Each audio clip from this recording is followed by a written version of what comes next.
A cosplay event is underway. There are many photographers, all eager to capture the best shot. A guy named Kazuya is especially excited to take photos of the top female cosplayer at the event. He's already snapped a few pictures but wants to get her to look directly at him. So he calls out to her and asks her to pose. The cosplayer complies and strikes a pose for him. Just as Kazuya is in the middle of taking photos, someone starts poking him. Feeling annoyed, he turns around only to see several beautiful girls dressed in bunny girl costumes. One of them even looks really upset with Kazuya. That's when Kazuya suddenly wakes up. Turns out it was all just a dream. He glances over at the camera on the bedside table. At the end of that summer break, he feels like he's discovered something that changed him. The next morning, Kazuya walks down the stairs. His younger sister, Kanon, and their parents are already in the living room, getting ready for their day. After everyone is ready, Kanon runs out the door, heading to school. It's a bright morning, and Kazuya also walks to school along with other students. A girl approaches Kazuya and greets him. Her name is Haruka. She asks how Kazuya's summer break went. He replies that he didn't do much. Haruka then shares that she saw Kanon every day at club practice, but she never saw Kazuya there. Haruka notices that Kazuya is carrying a camera. Kazuya explains that his dad recently bought a new camera, so he gave Kazuya the old one. Haruka points out that the camera Kazuya has looks like the kind professionals use. As they're talking, a girl on a bike rides up behind them and greets them both. Kazuya and Haruka return the greeting. As she rides past, a girl comments that they look really close, walking to school together. She says she's always wanted to experience a school life like that. Waving, she tells them she'll see them at school. Haruka is confused, not knowing who the girl is. Kazuya also admits that he has no idea. Haruka then asks Kazuya to take her picture sometime. Kazuya hesitates for a moment but eventually agrees. Haruka is thrilled and runs off, catching up with her friend Tomo. The two exchange greetings and ask each other how they've been. But suddenly, another girl runs up and hugs Haruka from behind, startling Tomo. Haruka is known for her cheerful personality and good grades. She's also a top member of the tennis club and is popular among her classmates. Haruka and Kazuya used to run together at the park when they were kids, but over time she seemed to grow more distant from him. Kazuya recalls Haruka's request to be photographed earlier and wonders if this connection with the camera will change things. He smiles to himself. A flashback shows what happened the day before. Kazuya was playing darts in his room when Kanon came in, asking to borrow a pencil case. Kazuya let her take one from his desk. As she was looking, Kanon spotted the camera and recognized it as their dad's. Kazuya explained that the camera was his now. Kanon was jealous, complaining that Kazuya always got the expensive stuff. Kazuya told her she should be upset with her dad, not him. Annoyed, Kanon declared that she would make their dad buy her new clothes. She then asked if Kazuya had taken any photos yet. Kazuya admitted he hadn't. Kanon found it strange, thinking it was a waste for their dad to give him such a nice camera. Kanon then took the camera and pretended to snap a photo of her older brother, saying that she wanted to be photographed. Kazuya agreed and Kanon felt really happy, striking a pose right away. The next morning was bright and clear. Many students were walking to school, including Kazuya, who attended Kuba High School. It was a private school that could be found almost anywhere. But what set it apart was the freedom given to its students to express their passions through club activities like tennis, basketball, swimming, and more. The woman who had been cycling earlier and greeted Kazuya appeared surprised and quickly apologized. It turned out she was a new teacher at the school and had accidentally entered the wrong classroom on her first day. Kazuya, who was in that class, just smiled. Now he knew that the woman who greeted him earlier that morning was the new teacher. It had been 40 days since Kazuya last attended school. He felt like nothing had changed at all. Time continued to pass as it always had. Same class, same uniform, and the same school. Kazuya picked up his camera, then ran through the hallway, almost bumping into a girl. In Kazuya's mind, the only thing that might be different now was that he saw everyone as a photo subject. Kazuya ran past the sports field and spotted a girl practicing rhythmic gymnastics. He quickly took the opportunity to snap a few photos. He managed to capture several shots before the girl noticed him. They made eye contact and both exchanged greetings. Kazuya explained that he was out and about looking for photo subjects, and then he saw her dancing. They started chatting outside. The girl was surprised when she found out Kazuya was Kanon's older brother. Kazuya also realized that the girl was Kanon's friend. She introduced herself as Sakuramai from Class 1. The two of them shared some laughs, enjoying each other's company. Meanwhile, a boy was watching them, hiding behind a board. It seemed like neither Kazuya nor Mei noticed him. The scene shifted back to the classroom, where everyone was focused on the lesson being taught by their teacher. Kazuya, however, seemed drowsy as he followed along. During the break, Kazuya used his camera to snap a few pictures of various subjects. He felt much braver when holding the camera, like it helped him break out of his monotonous life. While taking a few shots, Kazuya happened to spot a woman on the rooftop holding a camera, photographing something as well. Suddenly, Kazuya heard a girl call him Dart Soon. He recognized the voice. It was Minoka. She was frustrated because she had called Dart Soon several times, but Kazuya had responded. Kazuya then told her he'd prefer it if she stopped calling him Dart Soon. Nanoka replied that the nickname suited him since he played darts so often. The name just fit. Nanoka then asked what Kazuya was holding and if he had picked up a new hobby. Kazuya explained that it was a camera his dad gave him.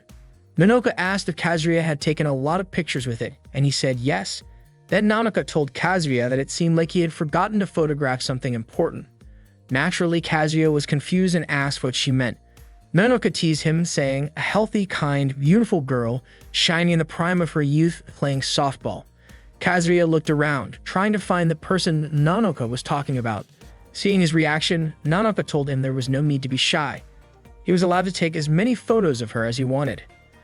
Kazuya finally understood Nanoka wanted to be photographed.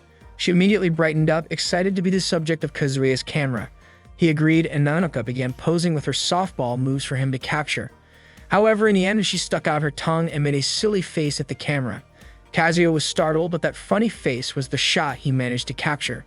Nanoka laughed, saying she was just messing around and felt like doing it. She then said goodbye and headed back to practice softball again. Kazuya looked at the photo he had just taken. Suddenly, someone jumped from a tree into the bushes. It was a mysterious-looking guy wearing glasses. Kazuya and the guy then walked down the school hallway.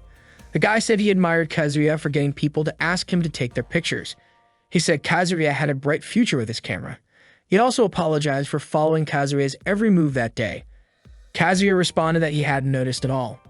The guy then advised Kazuya to broaden his perspective and be aware of his surroundings. Don't just focus on the object right in front of him.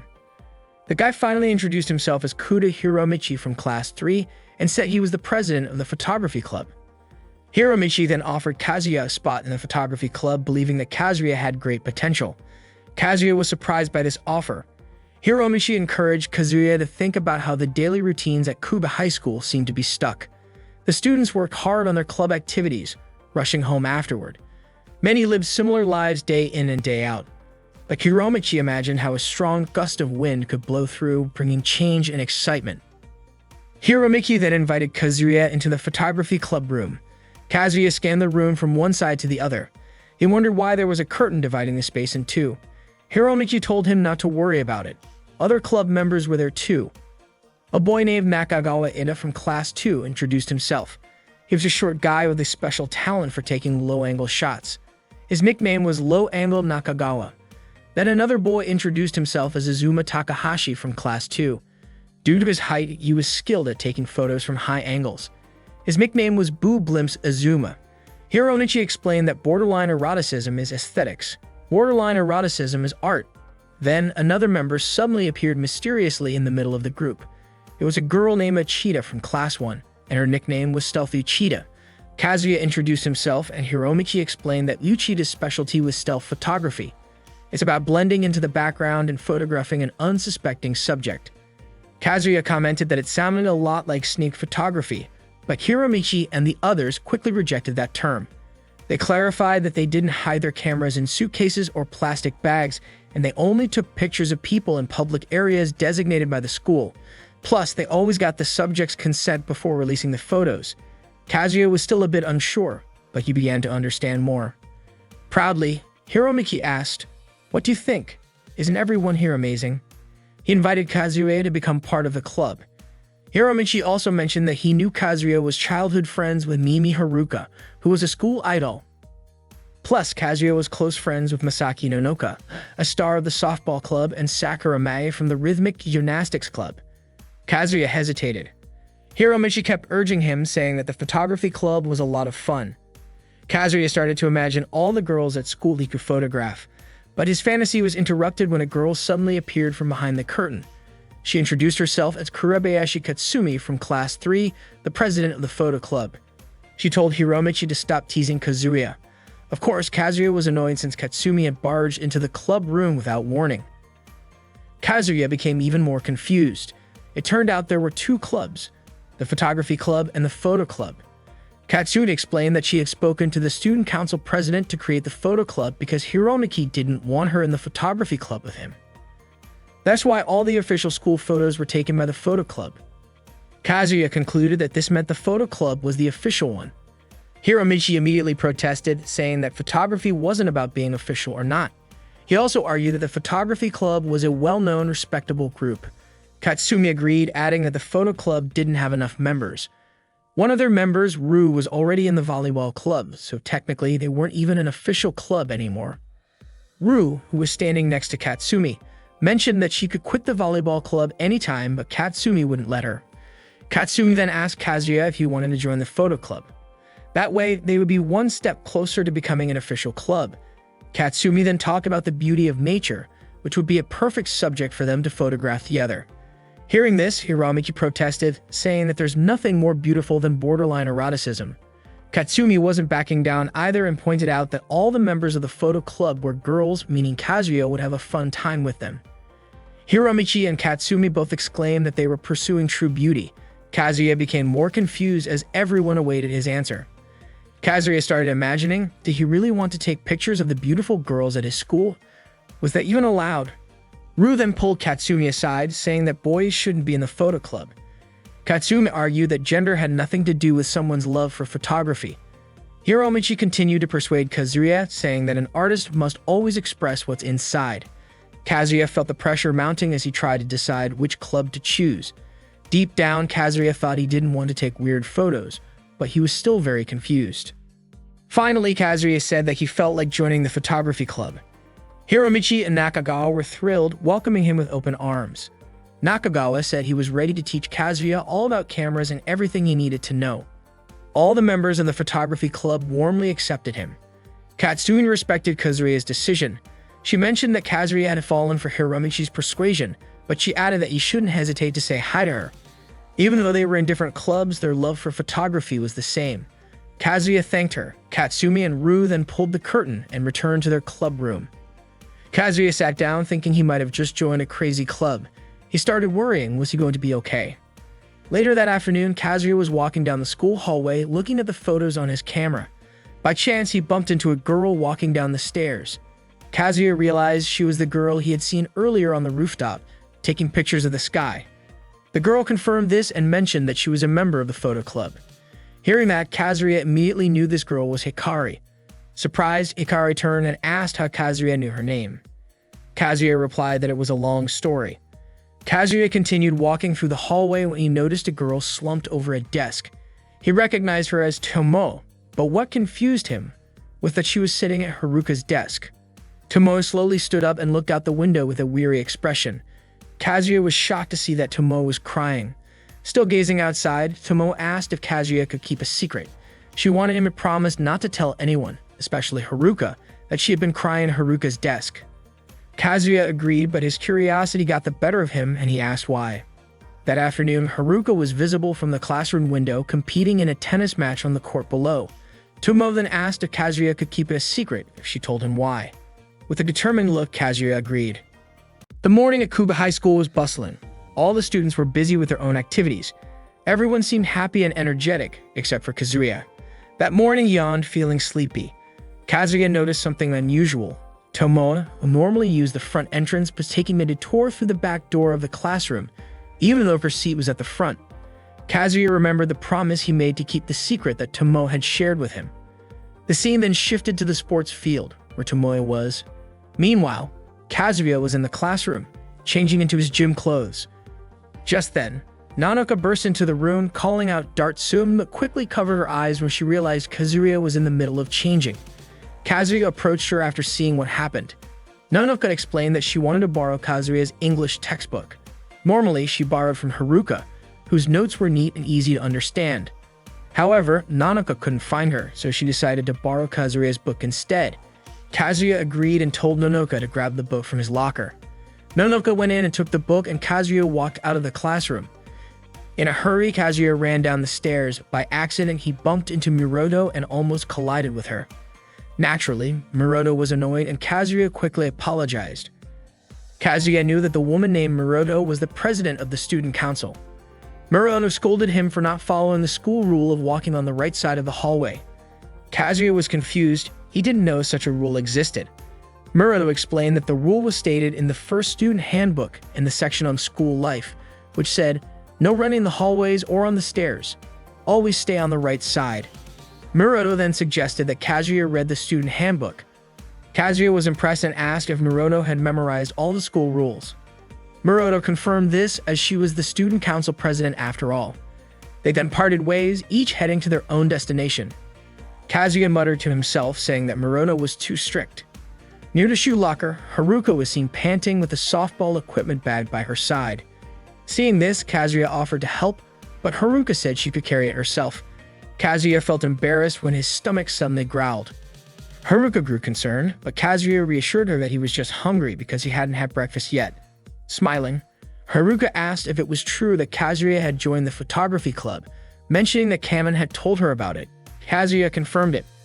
Haruka knew this was the first time Kazuya had joined a club. He hadn't been in any clubs since elementary or middle school. Kazuya explained that the club president had been so persistent in inviting him that he couldn't refuse. Haruka laughed and asked what the photography club did. After thinking for a moment, Kazuya said that the club president mentioned something about preserving the youth of the students. Haruka remarked that it sounded amazing and offered Kazuya the chance to photograph the tennis club whenever he wanted, as she wanted him to preserve her youth as well. As Haruka was about to lift her softball equipment bag, something caught her eye. It was a bright reflection. Kazuya noticed it too, and after investigating, they realized it was coming from Nakagawa and Azuma's cameras. They were secretly taking pictures. Kazuya quickly moved to shield Haruka from their cameras. Nakagawa and Azuma were frustrated by this. Swiftly, Kazuya decided to help Haruka carry the softball equipment bag to the field. Nakagawa and Azuma could only watch them in silence from behind the shoe locker. Internally, Kazuya remarked that the photography club was much more suspicious than he had expected. Once outside, Haruka noticed that Kazuya was still wearing his indoor shoes. She kindly suggested he change into his outdoor shoes. Haruka's friends had already run over to help her carry the softball equipment. Kazuya said goodbye and ran off. Haruka thanked him as he left.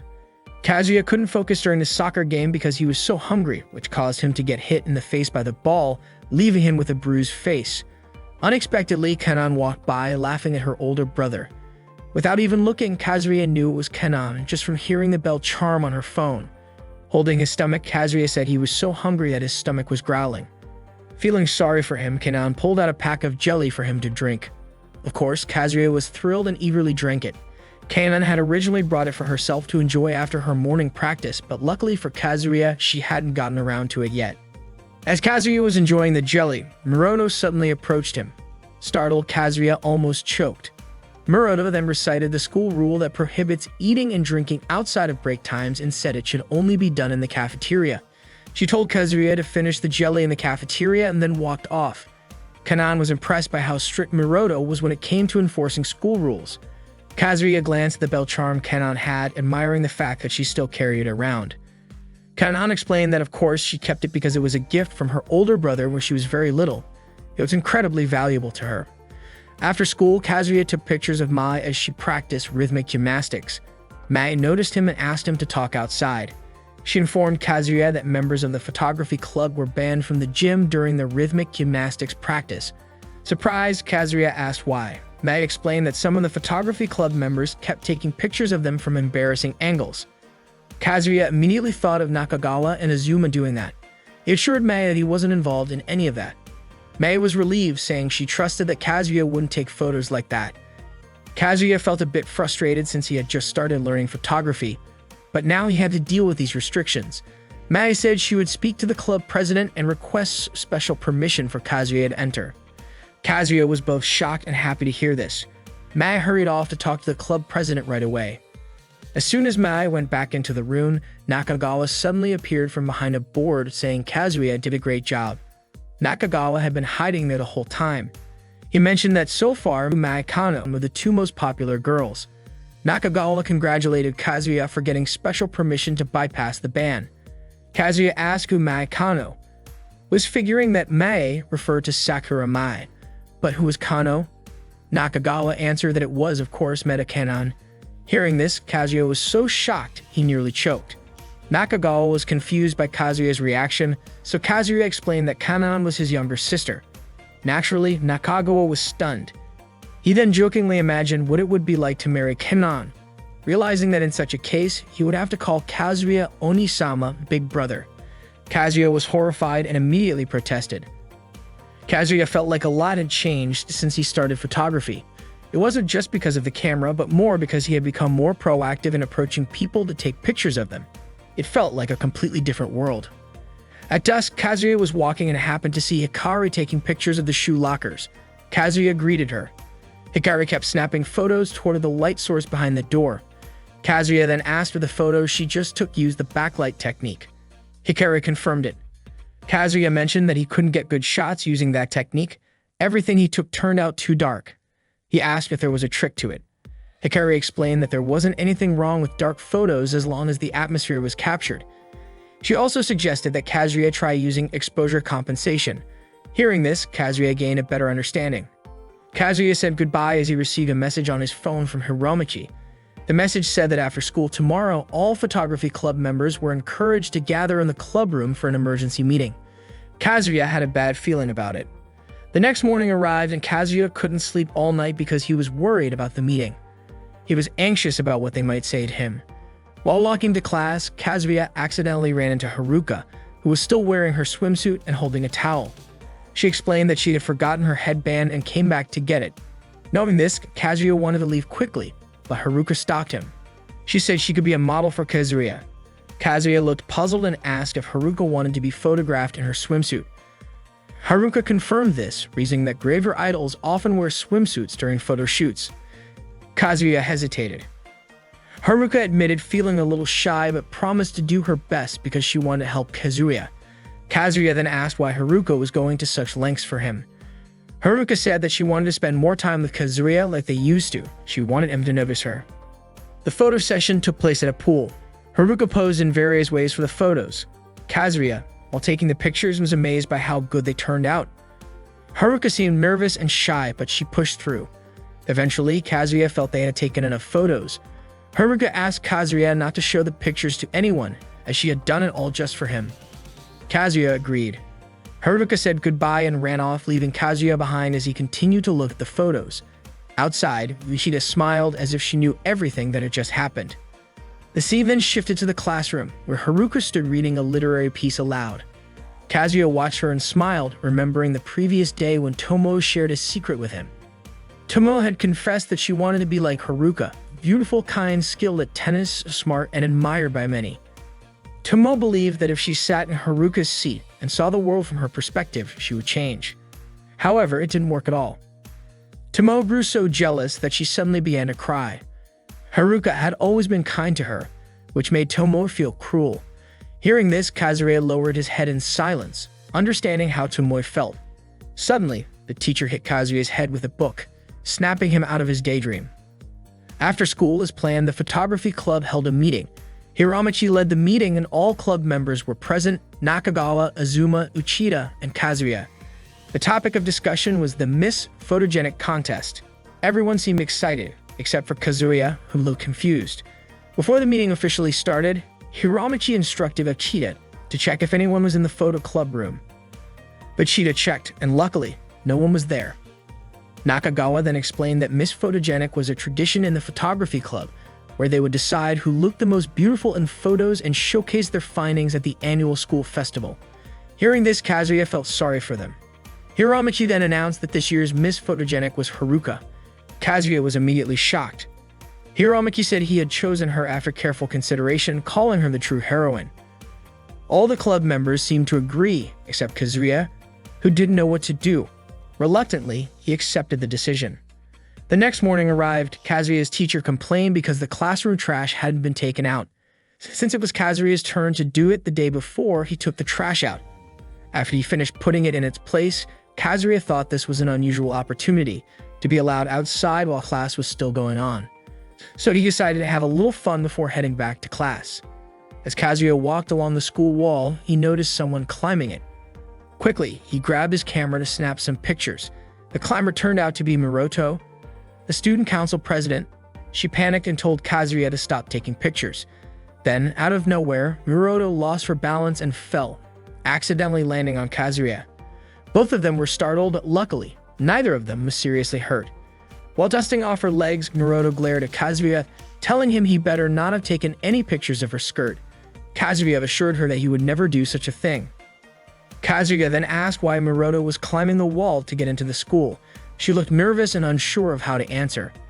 With a teasing smile, Kazuya guessed that Miroto was trying to sneak into school because she didn't want anyone to know she was late, so she chose to climb the wall instead. At first, Miroto denied it, but she couldn't come up with a believable excuse. In the end, she admitted that she was wrong to sneak into the school in such an illicit way. Hearing this, Kazuya felt a strange sensation he couldn't quite explain. To him, it felt oddly satisfying to beat Miroto at her own game. It was as if Miroto was now in the palm of his hand. Miroto then begged Kazuya not to tell anyone about what had happened. If people found out, her reputation as the student council president would be ruined. Kazuya promised he wouldn't tell anyone. Miroto seemed relieved and thanked him. She also asked Kazuya to delete the photos he had just taken. Kazuya refused, saying it would be a shame to erase them. As Kazuya turned to leave, he said goodbye. Miroto tried to stop him, but Kazuya kept walking, assuring her he wouldn't show the photos to anyone. Smiling to himself, Kazuya realized that fate had handed him a secret. He now knew Miroto's hidden, flawed side. Nanoka seemed to be in a big hurry as she dashed down the stairs. When she reached the landing, she decided to jump to get to the bottom faster. But unexpectedly, Kazuya was coming up the stairs. He was shocked to see Nanoka leaping like that. The situation couldn't be avoided, and Nanoka couldn't dodge in time, resulting in their lips accidentally touching. Both of them tumbled down the stairs, wincing in pain. Nanoka apologized for not being careful. She also complained that her teeth hurt. Kazuya, surprised, mentioned that his teeth were hurting too. He thought maybe their teeth had collided. Nanoka confirmed it. That's when Kazuya realized they had just kissed. Nanoka also noticed it but simply smiled. Kazuya worried about her, but she said that maybe this was just how her first kiss story was meant to happen. Nanoka also admitted she was happy her first kiss was with Kazuya. Naturally, Kazuya was shocked to hear this. Nanoka then explained that she would have been sad if it had happened with someone she hated. But with Kazuya, it was okay. Time passed and Nakagawa, Azuma, and Kazuya were by the pool. Nakagawa was annoyed because there weren't any girls around. He had really wanted to take pictures of girls in swimsuits. He thought maybe they had arrived too early. Azuma speculated that maybe the girls weren't swimming that day. Nakagawa became disheartened and lost all enthusiasm. They decided to leave and Kazuya walked ahead quickly, not wanting anyone to see him there. Then, unexpectedly, he ran into Rina. Rina asked why Kazuya was there as she was sure it was her class's turn to use the pool. Kazuya made an excuse, saying he had left something behind. Suddenly from behind, an impatient Nakagawa pushed Kazuya to make him walk faster. Kazuya stumbled and nearly fell, accidentally grabbing Rina's melons, causing both of them to panic as Rina screamed. Kazuya immediately apologized, shocked that such a thing could happen to him. Rina tried to calm the situation, telling him it was okay because she knew it wasn't intentional. Kazuya could only nod. Nakagawa and Azuma were also stunned to see Rina there. When asked what they were doing there, Nakagawa quickly lied, saying they were helping Kazuya look for his lost camera lens cap. Rina accepted the explanation and admired their friendship. Kazuya and the others quickly left the area. As they walked, Nakagawa asked if it was true that Kazuya had actually grabbed Rina's melons. Kazuya replied, maybe. They were shocked and immediately jealous. Afterward, Kazuya was walking alone down the school hallway. He ran into Kanan and Mai, and they greeted each other. Kanan then reminded Mai that she wanted to tell Kazuya something. Mai told Kazuya that he had been granted permission to photograph the Rhythmic Gymnastics Club. Mai said she had successfully convinced the club president to let Kazuya in. Kazuya thanked Mai, but she also warned him to be careful. If he tried anything inappropriate, he would be banned from entering again. Kazuya agreed. Kanan and Mai said goodbye and hurried to class so they wouldn't be late. Kazuya continued walking, unaware that Uchida had overheard everything from nearby. In the school garden, Nakagawa, Azuma, and Uchida congratulated Kazuya. Naturally, Kazuya was confused about why he was being congratulated.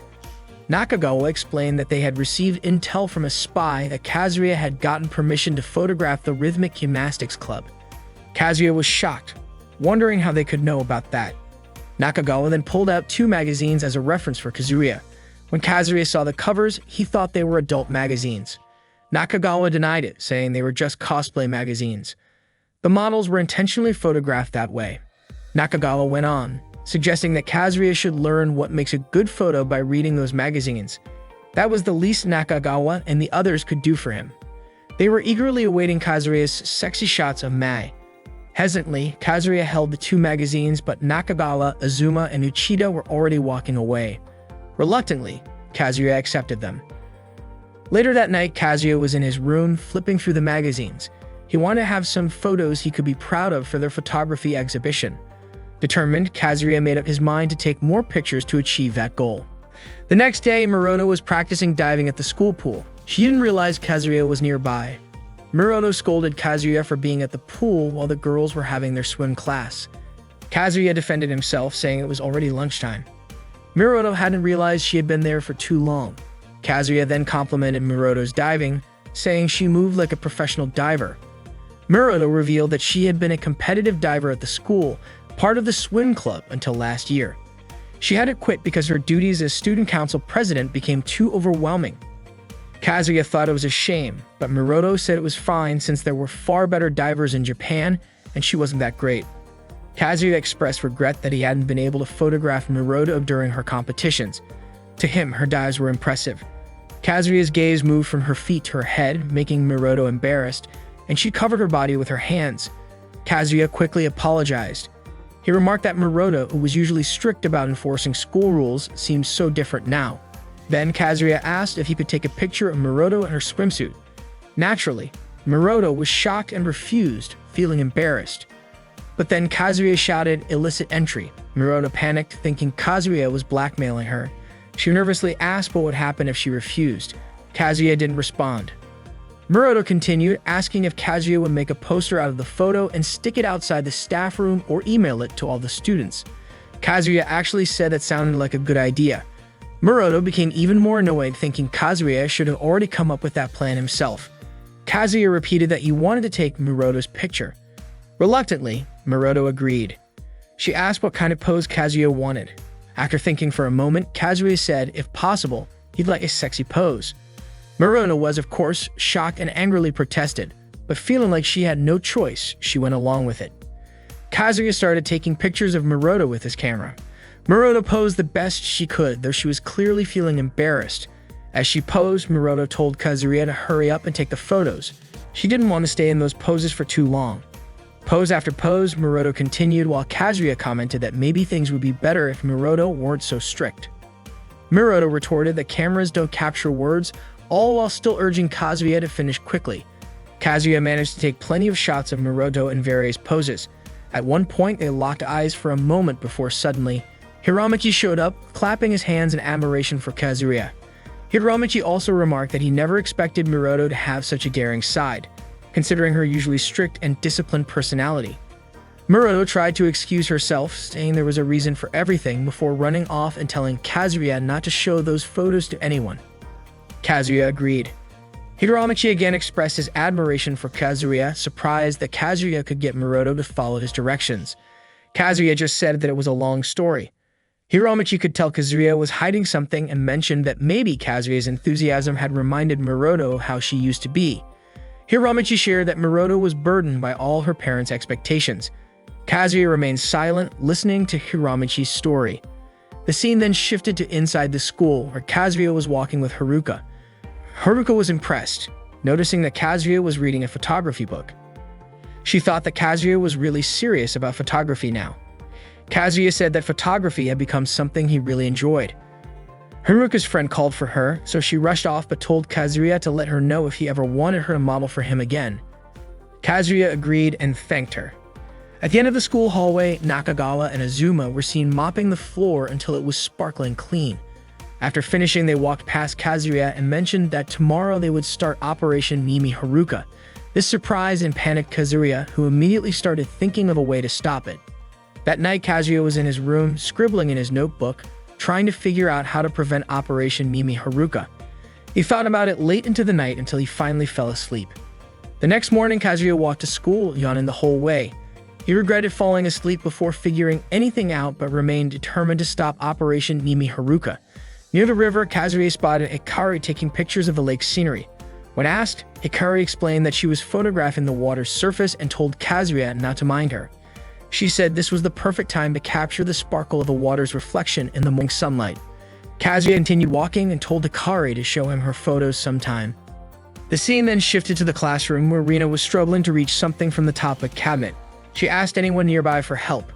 Coincidentally, Kazuya was passing by and quickly helped her out. Rina mentioned that she was trying to get a steamer, but there was a box in the way. Kazuya held it steady while Rina climbed onto a stool to grab the steamer. Unavoidably, Kazuya found himself face to face with Rina's melons, making his face turn bright red as he couldn't look away. After she successfully retrieved the item, Rina thanked Kazuya. She then offered him a warm cup of tea. Rina explained that she needed the steamer for the Cooking Research Society, but Kazuya didn't see any other members around. Rina then admitted that she was the only member of the club. Kazuya was surprised and asked if the school allowed forming a club by yourself. Rina replied that it was possible as long as the student council approved it. She added that it was more like a hobby than an official club, and the student council president was very supportive. Rina said it would be amazing if students' recipes could be passed down to future generations. She also mentioned that cooking was just a hobby for her. Kazuya's phone buzzed, but when he looked at the message, he chose to ignore it. Rina then offered him one of the scones she had baked. However, Kazuya's hands were full, so Rina decided to feed it to him herself. Kazuya eagerly ate the scone, complimenting its delicious taste. This made Rina really happy. She proudly told him that everything was made with 100% natural ingredients, making it both tasty and thick. Kazuya agreed, especially with her comment about it being thick. The school bell rang as Kazuya was mopping the classroom floor. He received a message from Hiromichi stating that Operation Mimi Haruka had begun. Kazuya was tasked with bringing the target to the club room immediately. In his mind, Kazuya vowed to protect Haruka even if it cost him his life. He asked Haruka to help him carry the trash, and they walked down the hall, passing the shiny, spotless floors that Nakagawa and Azuma had cleaned the day before. As they passed the photography club room, Kazuya paused for a moment, looking around. Haruka, meanwhile, marveled at how clean the floor was, shiny enough to reflect her image. Kazuya shared her thoughts, thinking that someone could easily slip on it. That's when Kazuya realized something. He told Haruka to go back to class, but as he rushed towards her, he slipped instead. At that exact moment, Nakagawa and Azuma jumped out of hiding with a camera. As Kazuya fell, he desperately tried to block Haruka's lower half to prevent them from photographing her underwear through the floor's reflection. Unfortunately, this only led to Kazuya accidentally seeing Haruka's underwear from below. The scene then shifted to the photography club room, where the members were holding an emergency meeting. Kazuya sat there, looking like someone who was both flustered and amused. Hiromichi wanted to discuss why they kept running into problems whenever they tried to take photos of this year's Miss Photogenic Haruka. A flashback showed Haruka trying to wake Kazuya, who had fainted on the floor. Nakagawa commented that it was all Kazuya's fault for messing things up. However, Hiromichi understood since Kazuya was still new to the club. Hiromichi then decided to change their approach. Each club member would watch the target and look for any opportunity to take photos. Kazuya was shocked to hear this, especially concerning Machida. He knew this would be a much bigger problem now because he had no idea when Uchida or the others might go after Haruka. Determined, Kazuya resolved to protect Haruka no matter what. Later that afternoon, Kazuya was in the rhythmic gymnastics club room, taking some photos. He was practicing what he had learned from the magazine he'd been reading. Mai asked if the photos were turning out well, and Kazuya confirmed that they were. He thought the pictures might be useful for Mai at some point. Kazuya also promised to give the photos to Kanon later that evening. Mai thanked him for taking the time to photograph her. She then shared that she had started practicing rhythmic gymnastics after graduating from middle school, so she wasn't yet familiar with all the moves. Rhythmic gymnastics, after all, is a competition of aesthetics. So far, Mai had only been focused on the technical aspects. She still didn't quite know how to perform movements that looked graceful. That's why Mai wanted to keep practicing. Kazuya assured her that he would continue to support her. He then left the club room, concerned that he might be disturbing Mai by staying too long. With that, he headed home. Kazuya was taking pictures of the clouds in the sky when suddenly Kanon ran toward him and jumped, hugging him tightly and covering his face. She was still wearing her swimsuit and was soaking wet. Kanon was terrified because a bee had been chasing her. Kazuya couldn't see anything because Kanon's body was blocking his view. He told Kanon to calm down. After calming down a bit, Kanon climbed off Kazuya, still crying in fear. With a straight face, Kazuya asked where the bee was. Kanon looked around, but there wasn't a single bee in sight. Kazuya was slightly annoyed with Kanon, so she apologized. Kazuya forgave her and told Kanon to quickly change her clothes so she wouldn't be late for class. Kanon then left. Kazuya's clothes and face were now wet because of her, but he could only accept it, looking up at the sky and enjoying the breeze. Now Kazuya was in class. He stretched, feeling exhausted at the end of the lesson. Kazuya noticed Tomo walking around the back of the classroom even though her seat was in the front. It still puzzled him. Tomo left the classroom and Kazuya got up to follow her. As he walked past the stairs, he lost sight of her. He couldn't see Tomoe anywhere down the corridor. Instead, he saw Miroto chatting with her friends, which made Kazuya panic and leave the area. He went to hide in the outdoor corridor, and that's when he spotted Tomo sitting on the stairs. Kazuya greeted her and asked if she came to this spot often. Tomo confirmed it. When Kazuya asked what book she was reading, Tomo said it was a book of poetry. Kazuya was curious why she wasn't reading it in the classroom. Tomo explained that if she read in the classroom, she'd become the center of attention. According to her, nothing good comes from being conspicuous. Tomo mentioned that she was used to being alone in that spot. Kazuya just nodded in understanding before saying goodbye. As he left, Tomo reminded Kazuya about a promise he had made. Kazuya nodded and promised to keep it. At home, Kanon was happily watching her favorite magical girl show on TV. Meanwhile, in his room, Kazuya was holding a magazine that Nakagawa had lent him. Kazuya felt like he needed to return the suspicious magazine as soon as possible. The next morning at school, Kazuya had the magazine in his bag, but he worried about the possibility of a bag inspection. So he decided to put it in his locker. In the corridor, Kanon and Nanoka were playing around with a broom and a ball of paper, pretending to play softball. Just as Kanon was about to throw the paper, she stopped and looked panicked. Miroto was standing behind Nanoka, watching them. Nanoka was startled when Miroto scolded them for playing in the school corridor, saying it was dangerous for others. While they were being scolded, Kazuya happened to walk by. Nanoka and Kanon quickly ran to him for protection. They were both scared of Miroto's intense expression when she was angry. Kazuya smiled and told them to leave it to him. He walked up to Miroto and asked her not to punish them. However, Miroto insisted that Nanoka and Kanon should still be punished for breaking the rules. Then, while placing his hand on Miroto's shoulder, Kazuya whispered illicit entry. Miroto stepped back and asked if Kazuya was blackmailing her again. She then said that Kazuya's blackmail no longer applied, as enforcing the school's rules was her responsibility. Until the end, Miroto was determined to be perfect in her role. Kazuya then asked, "Perfect? What about the illicit entry?" Miroto gave in and told Kanon and Nanoka that they were forgiven. Of course, Kanon and Nanoka were thrilled. Nanoka even said that Kazuya was like a hero to her. Miroto then said that she would get back at Kazuya someday and walked away. In the afternoon, the students went about their activities and the atmosphere was peaceful. But behind the school, a new teacher named Momoko seemed confused while holding a trash bag in her hand. It looked like she was lost. Kazuya, who happened to be passing by, greeted the teacher and asked what she was doing there. The teacher explained that she was told to take out the trash behind the school, but she had forgotten where the trash area was. Kazuya guessed that the teacher had gotten lost, but she denied it, saying she just didn't know where she was at the moment and had only taken the wrong path.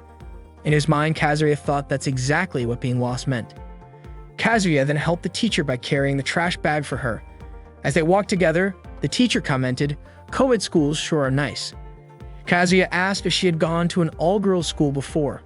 She explained that while her college was co-ed, she had attended all-girls schools from grade school through high school. After a short walk, they finally reached the trash area, and the teacher was very thankful to Kazuya. Kazuya then asked if the teacher knew the way back. She confidently replied that she did. Kazuya had his doubts. The teacher then laughed and admitted she wouldn't mind if Kazuya accompanied her, just to be sure. They both laughed out loud. The scene then shifted to the photography club room. Kazuya was surprised when he was assigned to photograph cosplayers. Hiromuki explained that soon there would be a fan magazine sale near the mall, and they were supposed to capture the beautiful scenes of the cosplayers. Nakagawa added that they could blend in with the crowd by wearing the armbands he had provided.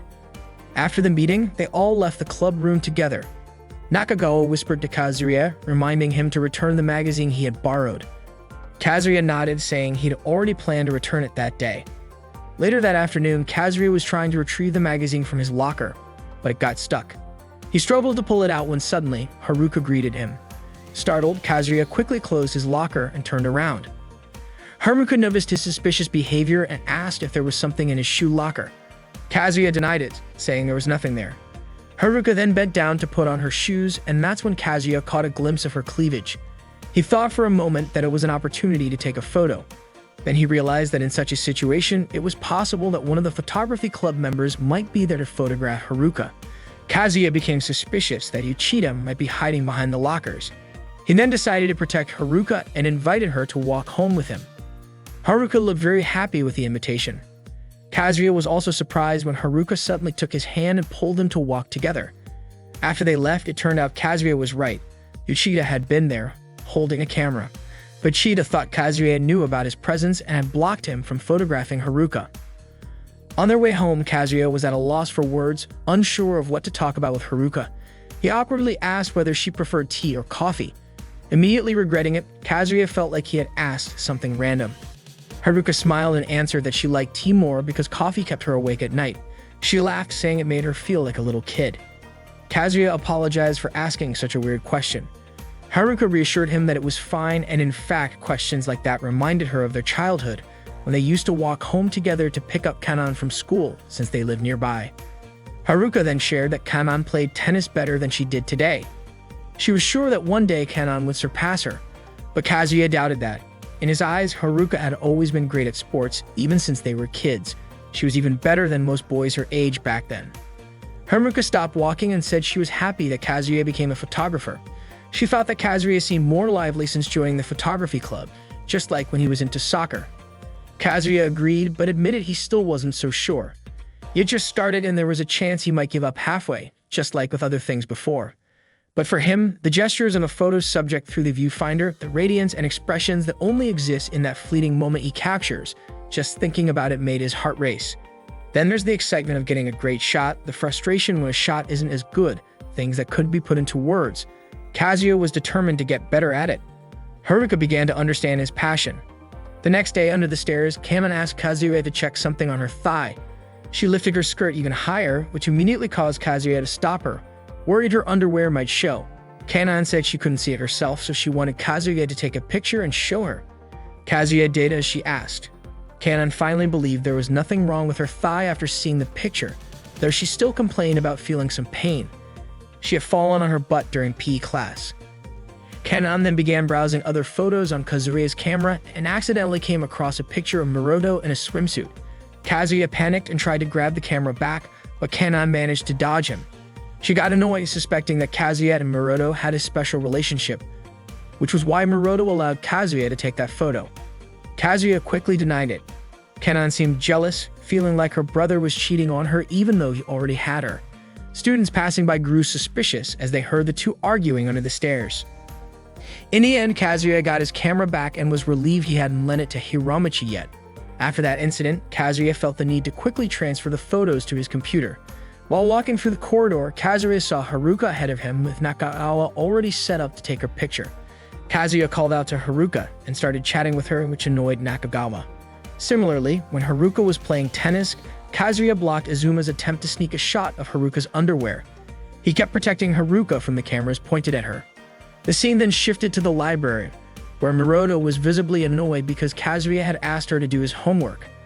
Maroto didn't want to, but Kazuya blackmailed her again, forcing her to do it. She reluctantly started working on Kazuya's homework. Kazuya was amazed as he watched Maroto finish it so quickly. Maroto remarked that all the questions were extremely easy. Later in the afternoon, Kazuya was once again trying to retrieve a magazine from his locker.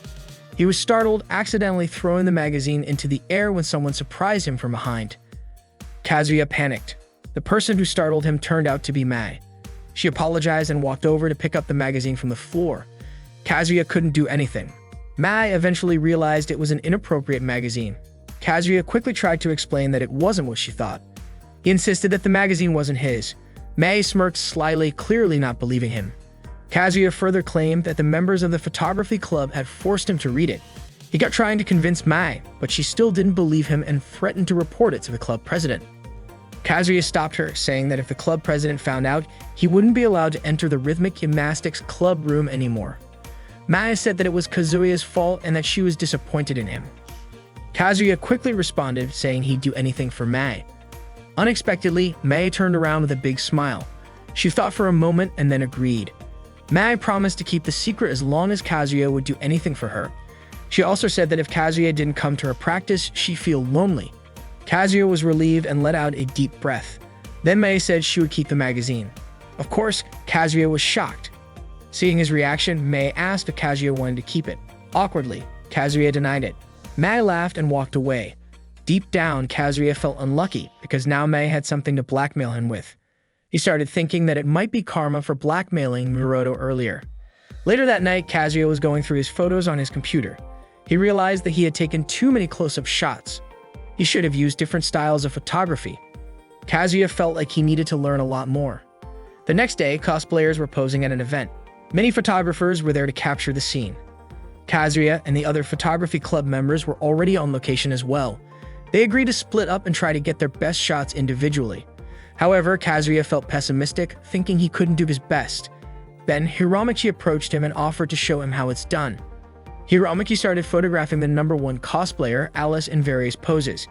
Hiramaki told Kazuya that in situations like this, they should take as many photos as possible since they only have a short window of opportunity. Kazuya then mustered up the courage to ask Alice to look his way and strike a pose. Alice happily did her signature pose, fitting the character she was cosplaying. Kazuya eagerly snapped the photos, and that was his first experience photographing a cosplayer. On another occasion, Kazuya visited the place where Mai usually practiced rhythmic gymnastics. Unexpectedly, there were many girls practicing there too. Kazuya saw plenty of photo opportunities. He approached Nanoka, who was also there, and asked what all the girls were doing in that place. Nanoka replied that they were competing to see who had the most flexible body. Unhappy with that answer, a girl named Katsumi scolded Nanoka. Katsune explained that they were just doing basic training. She then told Kazuya to start photographing everything. Kazuya happily complied and began taking pictures of all their activities. He captured their stretches, whether done in pairs or individually. By chance, Kazuya also noticed that Uchida was there, stretching with Hikari. Internally, Kazuya remarked that Uchida's body was surprisingly sexy. When his lens focused on Uchida's face, he noticed she had a mole under her eye. But when he tried to photograph it, Uchida seemed to avoid the camera. Kazuya continued capturing every moment he could. He felt incredibly grateful. He thought about how many paths there were for him to take, and he was determined to find one that led to even more opportunities. Where, when, and how. It all came together from unlimited possibilities.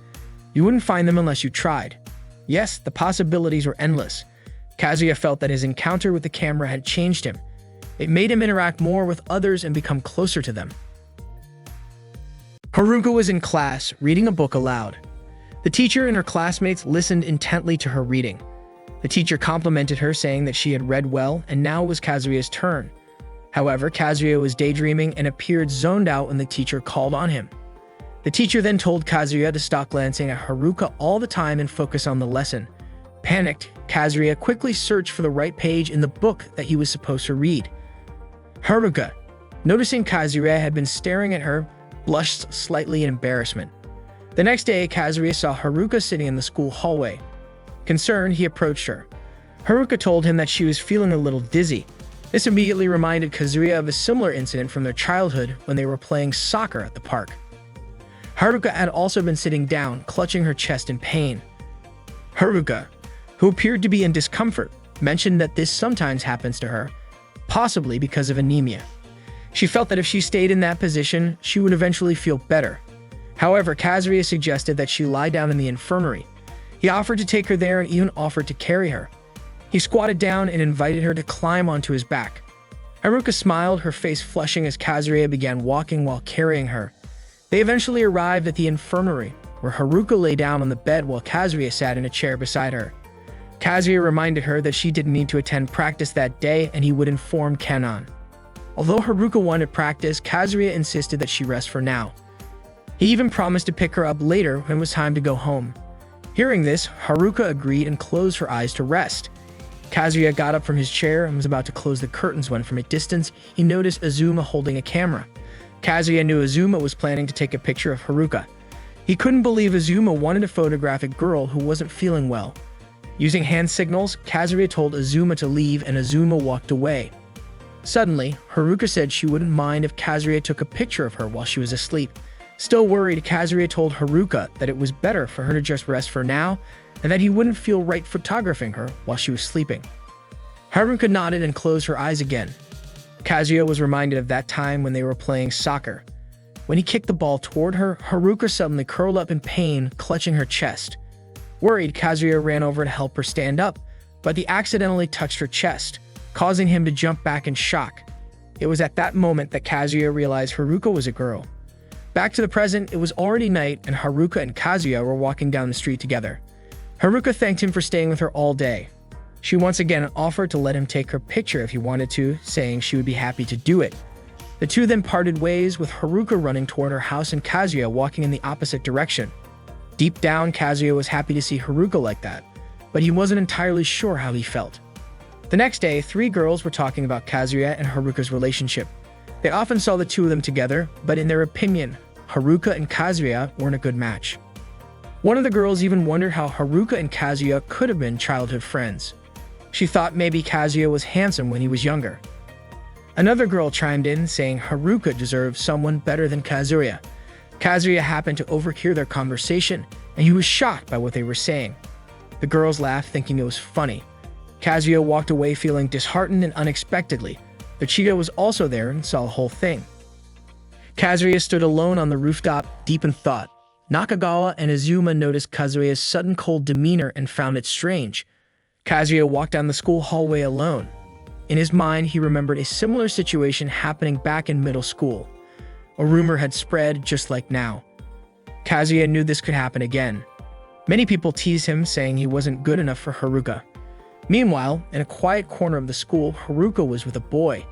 He mentioned that he had heard Haruka had a childhood friend. Rumor had it that her childhood friend was in the same class as her and that they spent a lot of time together. Haruka asked if he meant Kazuya. If so, Haruka admitted that they were often together. The boy then asked if they were dating. Haruka responded that they weren't, but before she could finish her sentence, the boy said he was relieved. Haruka was startled by his comment.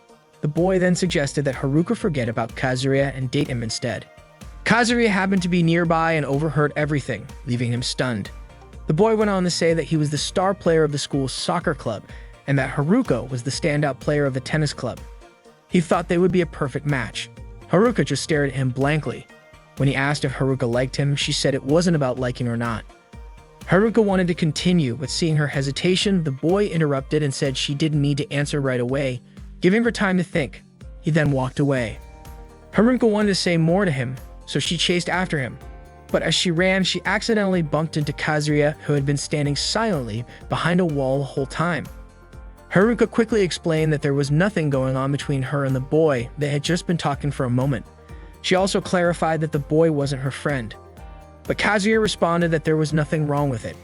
He thought they made a good match and everyone would agree if Haruka dated him. Haruka was caught off guard by Kazuya's words, which made her both angry and sad. She then told Kazuya that she didn't understand what he was feeling. Haruka turned and ran off, calling Kazuya stupid as she left. Kazuya could only stand there, leaning against the wall with a blank stare. As it turned out, Nakagawa and Azuma were nearby and had witnessed everything that happened. Later that afternoon, Haruka went to the playground alone while Kazuya sat in his room depressed, thinking about what had happened earlier that day. The next day, Kazuya was cleaning his camera in the photography club room. Nakagawa and Azuma were silently watching him. The atmosphere was quiet and Hiramachi also just sat cross-legged, not saying anything. Then suddenly, Kanan walked into the room, approached Kazuya, and asked her older brother if he knew where Haruka was. Kanan said that Haruka hadn't been seen all day and she had seemed gloomy lately. Kanan was worried, wondering what was going on with Haruka, especially since Haruka wasn't answering her calls either. Hearing this, Kazuya suddenly pictured Haruka in pain, clutching her chest. Panic and concern started to rise in him. He immediately got up from his seat and tried calling Haruka. After several attempts, there was still no answer from her. Kazuya quickly ran out of the room to search for Haruka. At the same time, there was a message from Hiramachi sent to the members of both the photography club and the photo club. The message said that for now, they needed to find Haruka and ensure the safety of their photogenic queen. In a hurry, Kazuya ran all over the school, asking other students if they had seen her, but to no avail. Since he couldn't find her on school grounds, he decided to run outside and continue the search there. As Kazuya was running, he remembered a moment from their childhood when he had accidentally elbowed Haruka in the chest while they were playing soccer. Kazuya had been really worried back then, but Haruka reassured him that she was fine. Kazuya then told her that maybe they should stop playing together because they weren't kids anymore. He thought boys and girls should play separately. Haruka cried and said she wanted to keep playing soccer. Kazuya suggested she join the girls' soccer team, confident that she would become a great player. But that wasn't what Haruka wanted to hear, and feeling frustrated, she pushed Kazuya and ran off. At the same time, other members of the photography and photo clubs were also trying to find Haruka. Another flashback occurred. Haruka, as a little girl, was sulking and hiding in a dollhouse-shaped playhouse at the park. Kazuya had tried to coax her to come out because it was getting late, but Haruka refused. She said that if she couldn't be with Kazuya, she would feel lonely. Kazuya also recalled how Haruka had shyly offered to be his model for a photo shoot, even though she was embarrassed. It was already nighttime, but Kazuya still couldn't find Haruka. He ran through the streets, searching desperately. He felt like an idiot for not understanding anything, what Haruka was feeling or even what he himself was feeling. But deep down, Kazuya promised himself that he wouldn't hide anymore. In the end, Kazuya went to the playground where he and Haruka used to play together, hoping to find her there. But she wasn't there either. That night, it started to rain. Kazuya, now half defeated, wandered the streets, drenched since he didn't have an umbrella. When he reached Haruka's house, he noticed that her bedroom light had just been turned on. Then, out of the corner of his eye, he saw Haruka pass by her slightly open window. Seeing this, Kazuya smiled, relieved that Haruka was okay. Haruka walked up to her window and closed the curtain, turning her face away. She sat down for a moment after closing it. Then she peeked through the window again, but didn't see anyone outside. The next day at school, class went on as usual. The teacher was reading a book in front of the class and the students were listening. Kazuya, sitting in the back, kept glancing at Haruka, who was seated at the front. After class, Kazuya and the other members of the photography club gathered in the club room for a meeting, just like the members in the photo club who were gathered in their room. In the shoe locker room, Haruka was putting on her shoes alone. Katsumi came over and greeted her, asking if she had a moment to talk. Haruka nodded in agreement. The two of them then sat together in a corner behind the school. Katsumi asked why Haruka hadn't been practicing tennis for the past few days. Haruka could only apologize. Katsumi then said that Haruka wasn't the only one. Haruka looked confused. Katsumi continued, explaining that Haruka wasn't the only one who struggles to express her feelings, so she should try to understand. Haruka still didn't get it. Katsumi went on, saying that Haruka might not realize this, but there are people out there working their hardest for her. Someone out there is willing to go the extra mile for her. Someone out there is doing his best to stop others from taking inappropriate photos of her. As she walked out of school, Nanoka was waiting at the gate for Haruka. When Haruka showed up, Nanoka greeted her right away. She thanked Haruka while handing her a bag. Nanoka also asked why Haruka hadn't been coming to tennis practice anymore, which was worrying everyone. Haruka stayed silent. Nanoka then said that, judging by Haruka's expression, she was sure it was because of Kazuya. Haruka couldn't respond. Nanoka continued, telling her that she should trust Kazuya. Nanoka believed that Haruka knew Kazuya better than anyone. When Haruka got home, she took a shower and saw a few messages on her phone afterward. The first one was from Kenan, telling her that Kazuya hadn't come home yet. Kenan asked Haruka to let her know if her older brother called. Kenan also apologized if Kazuya had caused Haruka any trouble and asked her to give him some time. Katsumi had sent Haruka a message as well, apologizing if she had been a bit harsh earlier. But Katsumi insisted that Haruka should trust both Kazuya and her own feelings. Mai had also messaged Haruka, saying that she missed practicing tennis with her. Haruka smiled as she read these messages. She lay down on her bed, thinking about everything. While she was resting, another message came in. This time, it was from Kazuya. He said he would wait for her at their old spot. In the message, Kazuya also asked her to give him a second chance. That very night, Kazuya was at the playground where he and Haruka used to play together. That night, Haruka fulfilled Kazuya's request to meet at the playground, where they had created many memories together. The two reminisced about playing ball until the evening, and Haruka even mentioned how she once wished she had been born a boy. Kazuya also reminded Haruka of the time he accidentally elbowed her in the chest, admitting his foolishness. To make things worse, just yesterday he had absent-mindedly told Haruka to go out with another guy. Realizing all of his mistakes, Kazuya sincerely apologized to Haruka. She then asked if he would ever leave her again, to which Kazuya promised he wouldn't. Hearing this, Haruka was overjoyed and jumped into Kazuya's arms for a hug. The night passed and their relationship returned to normal, just like before. The following afternoon, Haruka and Kazuya returned to the playground. Haruka wanted to enter a bear-shaped playhouse she used to love as a child. However, when she tried to squeeze in, it became clear her body no longer fit. She got stuck at her waist, unable to pass through the small opening. Determined not to give up, Haruka told Kazuya to push her from behind. Shocked by the request, Kazuya hesitated. After inspecting the tight space, he admitted there was no way she could fit. Understanding his point, Haruka backed out of the small opening.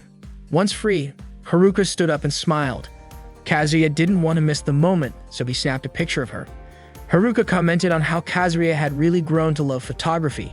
Kazuya agreed, acknowledging that while he was still a beginner, photography had become a hobby he felt comfortable with and wanted to pursue. Haruka was happy to hear this, though she also confessed feeling a little jealous that Kazuya had found something he was passionate about. Kazuya reminded her that she loved tennis, didn't she? Haruka agreed, but admitted she wasn't as enthusiastic about it as Kazuya was about photography. Kazuya then offered to show Haruka the photos he had taken. He was considering displaying his best shots at the upcoming school festival. Haruka happily agreed to check them out, which made Kazuya feel flattered and thankful. He then took a few more photos of Haruka, and she happily posed for him. Kazuya felt lucky to capture Haruka in such a natural state, as if he had truly captured her essence. To him, this was the heart of photography. The next day, Kanan burst into Kazuya's room, rushing him to get dressed. She reminded her older brother that he had a date with Haruka today. Kazuya dismissed it, insisting it wasn't a date and that he still had plenty of time.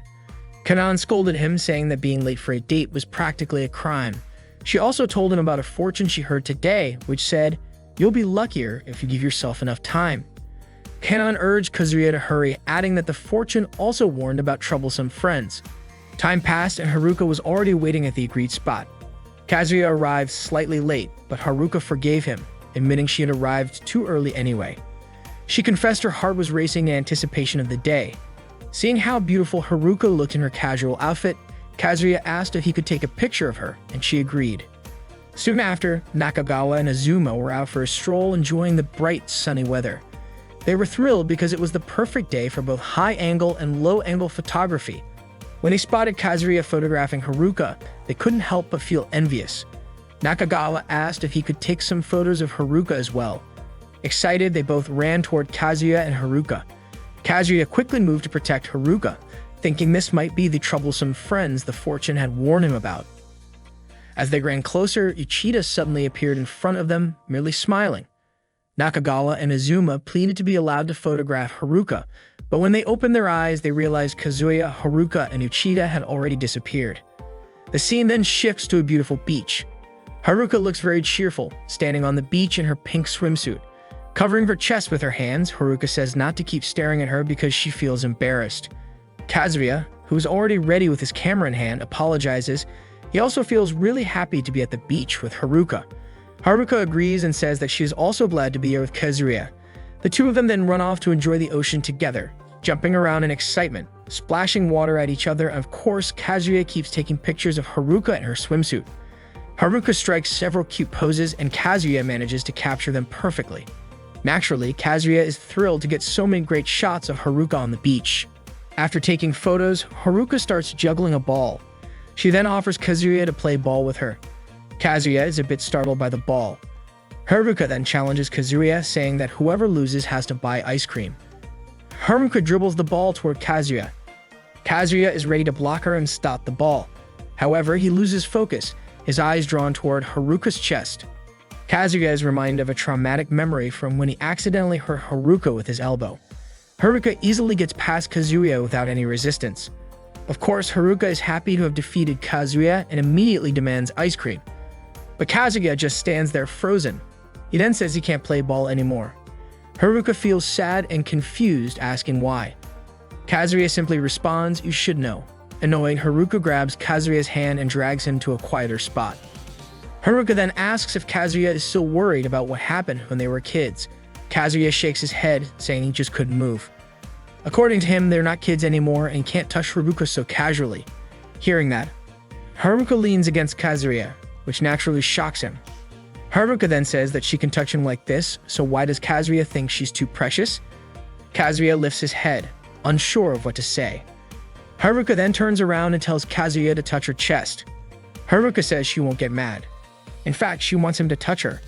Haruka wants to prove that she hasn't changed at all, that she's still the same as when they were kids. Of course, Kazuya is confused and asks if it's really okay.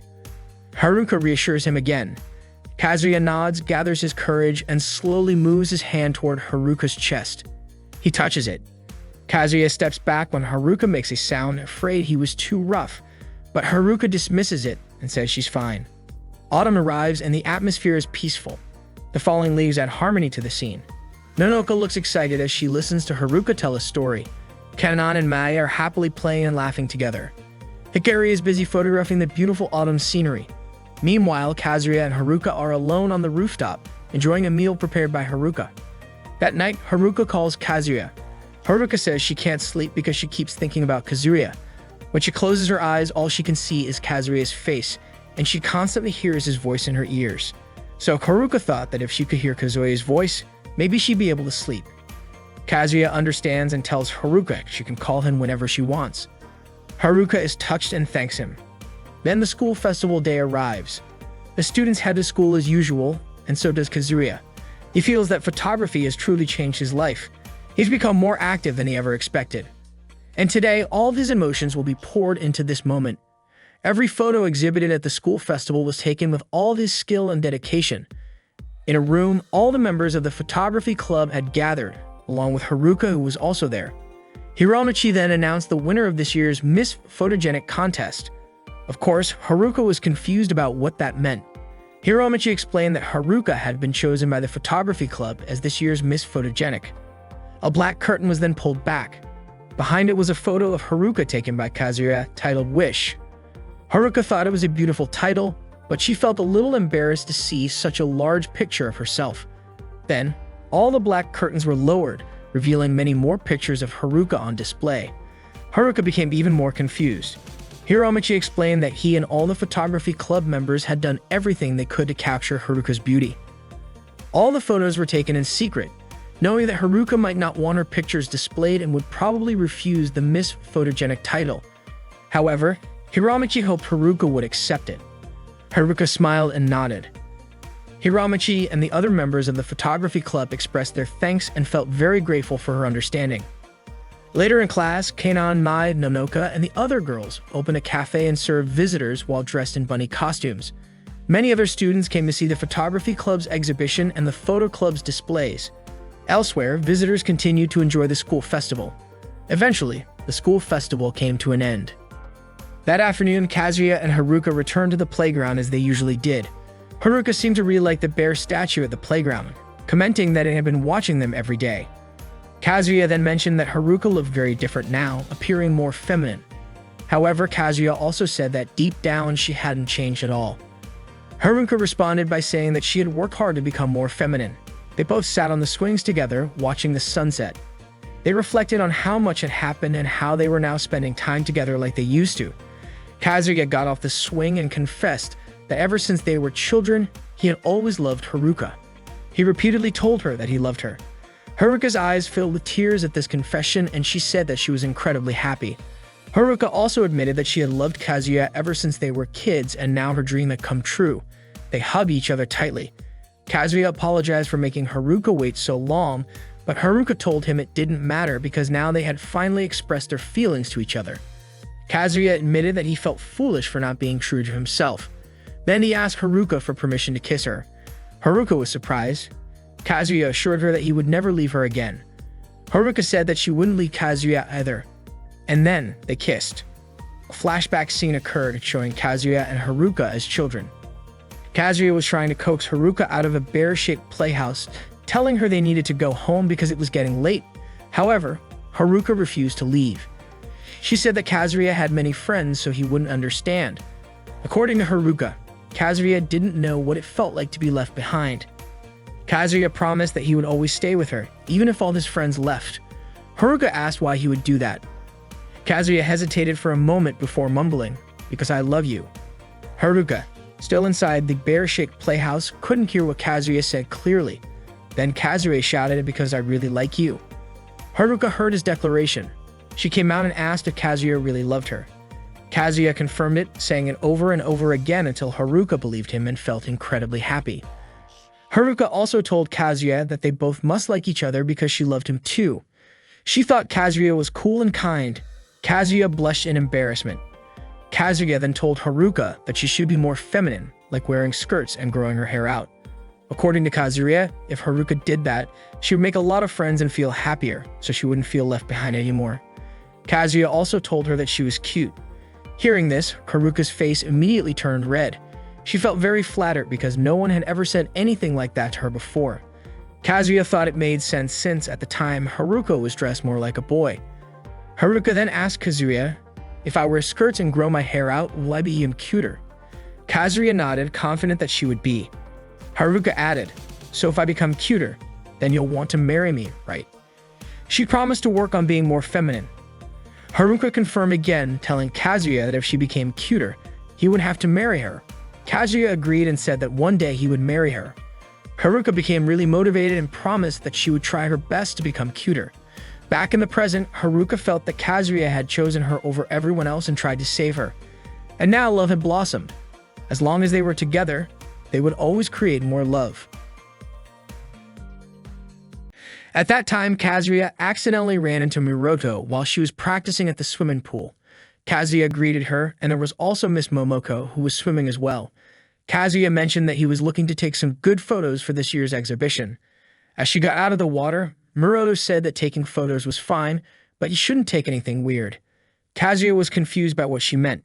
Then Miroto said she needed to leave for a moment to grab a prop. Hearing this, Miss Momoko offered to get it since she was older, but Miroto refused, concerned that Miss Momoko might get lost again. Miroto then walked past Kazuya to get the prop. Now Kazuya was left at the pool with only Miss Momoko. He asked if she was learning how to swim. Miss Momoko confirms, saying she was doing it to get credentials for teaching elementary school. The requirement was that she had to swim 50 meters. That's why Miroto was teaching her how to swim. In return, Miss Momoko was helping Miroto with her studies. Miss Momoko wanted to ease Miroto's burden, as she was very busy being the student council president and even had to quit the swim club. Soon after, it started pouring rain. Kazuya ran to take shelter inside the school building. It turned out Miroto was also sheltering there, standing near Kazuya. The two of them were stuck together. Their clothes were soaking wet, and without thinking, Kazuya glanced at Miroto in her wet uniform. Then suddenly, Kazuya snapped a picture of her. Miroto noticed and immediately protested, scolding Kazuya. But Kazuya casually responded with illicit entry, leaving Miroto speechless. Frustrated yet resigned, Miroto reluctantly allowed Kazuya to photograph her.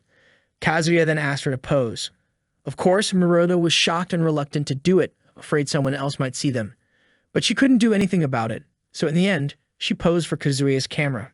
Miroto's instincts were right. Hiramiki happened to pass by and saw them. Miroto continued to strike various poses Kazuya asked for, still wearing her wet uniform. Kazuya eagerly snapped photos of her, feeling thrilled to get so many shots of Miroto in her wet uniform. After posing several times, Miroto started feeling strange, noticing that she was getting used to posing like that. The rain finally stopped and the sky cleared up. Kazuya smiled to himself as he walked, holding his camera. He felt lucky, thinking he now had something to use as leverage to make Miroto do something for him. Then, by chance, Kazuya spotted Miroto sitting alone on the school rooftop. Curious, he approached her. Miroto looked deep in thought as she sat there. Kazuya told her that break time was over, so they should be heading back to class. But Miroto said it was fine and asked Kazuya to leave her alone. Surprised, Kazuya asked why. Miroto didn't answer. Instead, she invited him to take a photo of her as the student council president skipping class on the rooftop. She joked that it would make great blackmail material. Hearing that, Kazuya felt sad. He asked why Miroto was acting differently, not like her usual self.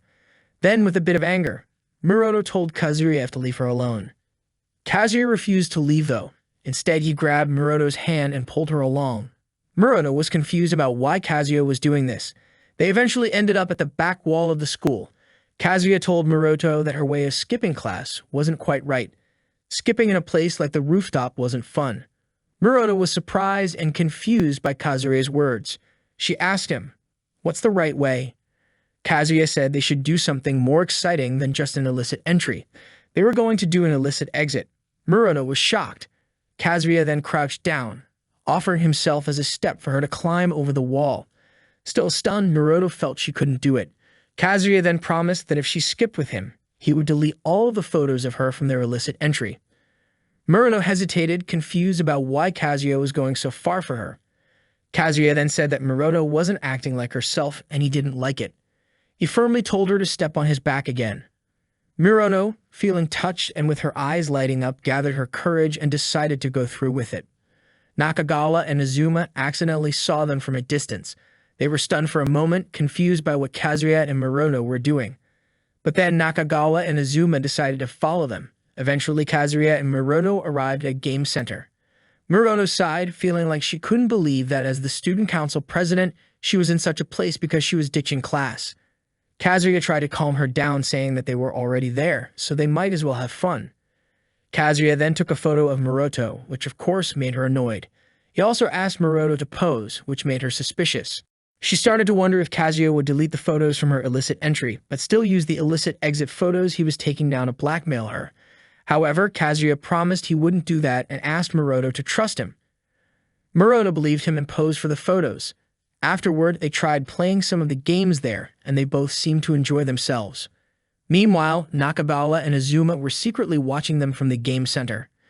After playing, Kazuya and Muroto shared some crepes. Kazuya mentioned that eating crepes while everyone else was studying made it taste even better. Muroto agreed. She then asked what Kazuya really thought of her. Kazuya responded by saying that Muroto was a rule-abiding student council president and one of the most talented students Kuba High School had ever seen. Muroto laughed at that. She said her grades hadn't been that good back then. Naturally, Kazuya was surprised. Muroto explained that while she loved swimming, she didn't enjoy studying. Kazuya then asked why she turned out the way she is now. Muroto told him that she wanted to follow in her father's footsteps to become a doctor, so she had to study hard. She often attended cram school even on weekends, staying there late into the night. Eventually, she graduated at the top of her class, which made her very happy. Muroto admitted that now she was just pretending to be smart. Kazuya then remarked that her grades were still good, but Muroto laughed and said Kazuya would be shocked if he saw her recent final exam results. Muroto confessed that she was exhausted. She had even quit swimming to focus on studying. She felt like she couldn't give up on either being the student council president or becoming a doctor, but she realized she couldn't do both. Muroto said this while lowering her head. Suddenly, an older woman recognized Muroto, startling her as she tried to remember who the woman was. Then it hit her. Kazuya wasn't sure what was going on between them. The woman then told Kazuya that Muroto had saved someone's life. She explained that about a month ago, on a Monday morning, an elderly man collapsed on the street. Everyone around panicked, unsure of what to do. But Muroto immediately rushed over and took him to her family's hospital. She even stayed with the man. The woman believed that without Muroto, there's no telling what might have happened to him. Kazuya recalled that Monday morning. It was the same day Muroto had been late and decided to climb the wall to sneak into school. The woman once again thanked Muroto, telling her she was a very kind girl. But Muroto denied it, saying she wasn't as good as people thought. In the end, the woman thanked Muroto on behalf of everyone who had been there that day and left. After the woman left, Muroto seemed downcast, leaving Kazuya confused. Afterward, the two of them wandered around, visiting a jewelry store, a bead shop, and even watching a movie at the cinema. By the time night fell, Muroto thanked Kazuya. Kazuya also felt happy to have skipped school with her. Muroto said this was the first and last time she would ever do something like that. Kazuya just laughed at her. Then Muroto told Kazuya that he didn't need to delete the photos he had taken of her. She said she had come to terms with reality. The side of her that loves swimming, the side that wants to be a doctor, the side that arrived late to school.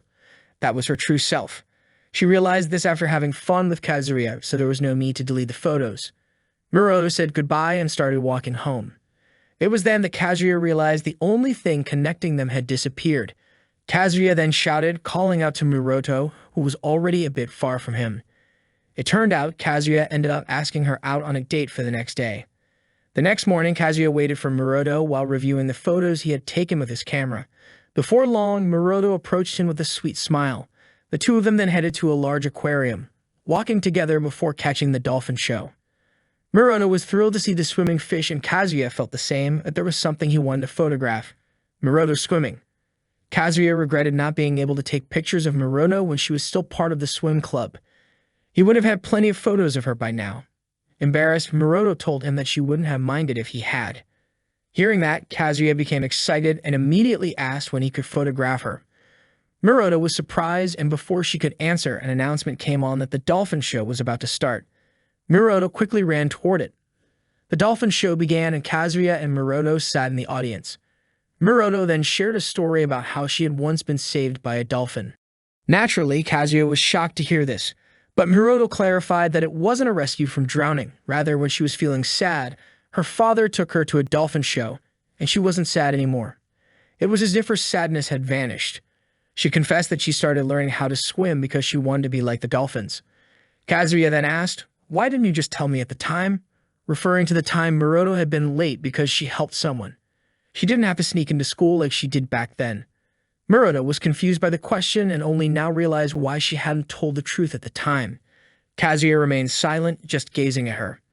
By the afternoon, Kazuya and Miroto were sitting together on the train, both quiet and seemingly lost in thought. In a park, they watched a beautiful sunset together. Kazuya then admitted that at first he thought Miroto was stubborn, but now he knew more about her. Hearing this, Miroto said she was happy Kazuya had invited her to skip school. She added that she didn't mind if Kazuya knew everything about her now. Miroto realized that parts of her would be perfect but incomplete if she kept holding back.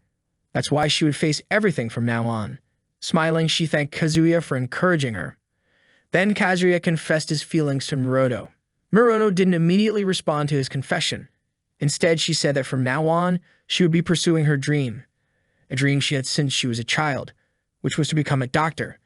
She passionately shouted her dream into the horizon, declaring that she would work hard to get into medical school.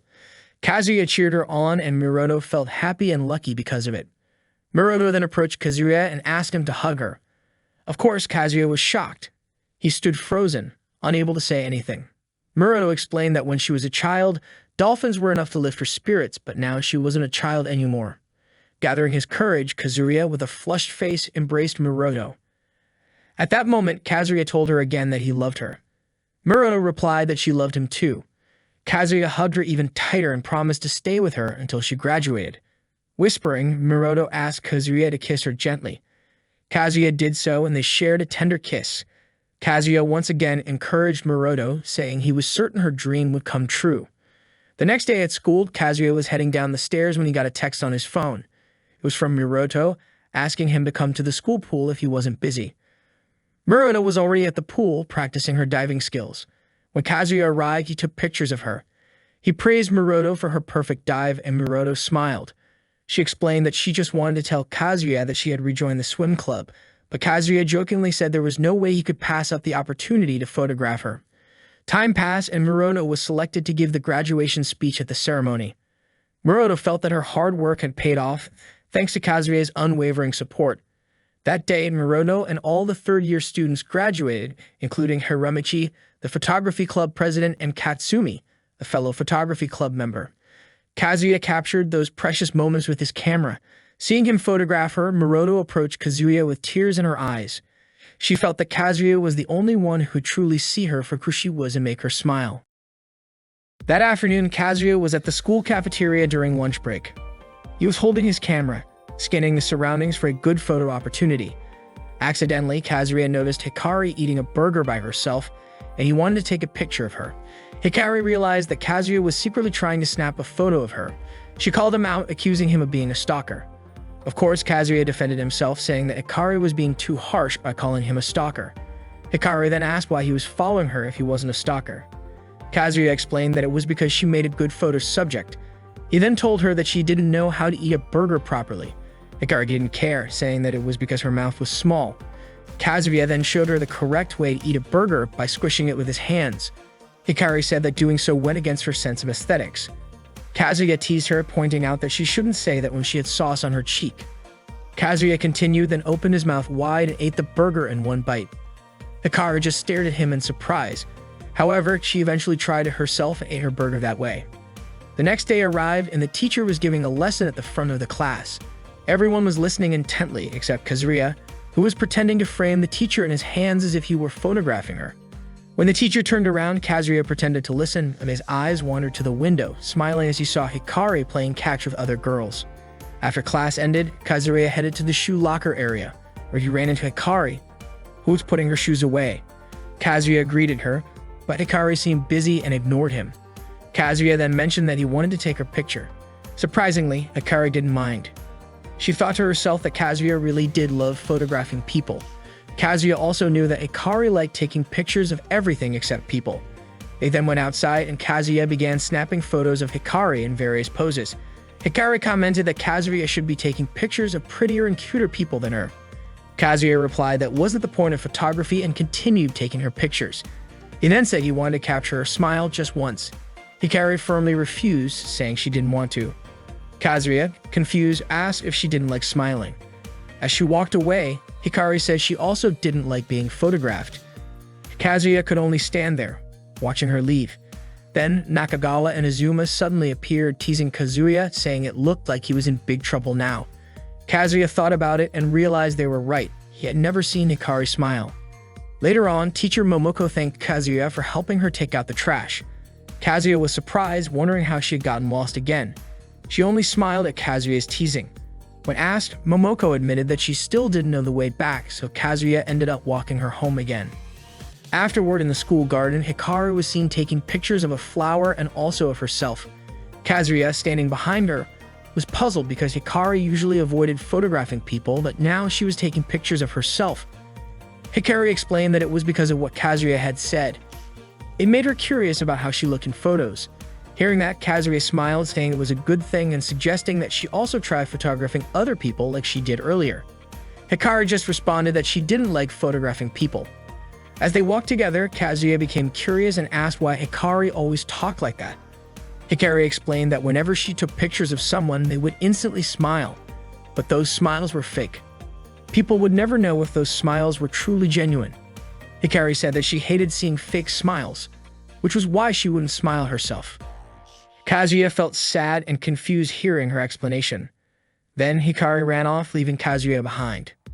On the bright next day, Kazuya and Hikari went out together to take photos of the beautiful city. However, every time Hikari pointed her camera at something, Kazuya would always manage to sneak his face into the frame. Hikari assumed that Kazuya was bored, but he denied it, saying that this was something new for him since he was usually the one taking pictures of people. Hikari continued to take photos of things that she found visually appealing, but once again, Kazuya kept photobombing her shots. Hikari then mentioned that she loved photographing flowers the most, especially the ones on the side of the road that nobody paid attention to. She added that flowers would never betray her. The next day, Kazuya woke up determined to make Hikari start taking pictures of people. At school, Kazuya had a conversation with Katsumi on the rooftop, sharing Hikari's reason for not wanting to photograph people. Katsumi was curious about it too. Kazuya explained that he wanted to change Hikari's mind about photographing people. To him, not wanting to take pictures of people just because she didn't like smiles seemed a bit gloomy. He was determined to do whatever it took to change that. Katsumi supported Kazuya's determination and suggested asking around the drama club if they knew someone who could help. Later that afternoon, Hikari received a text from Kazuya asking her to meet him behind the school. Curious, she made her way there. To her surprise, Kazuya was already waiting, dressed in a ridiculous flower costume.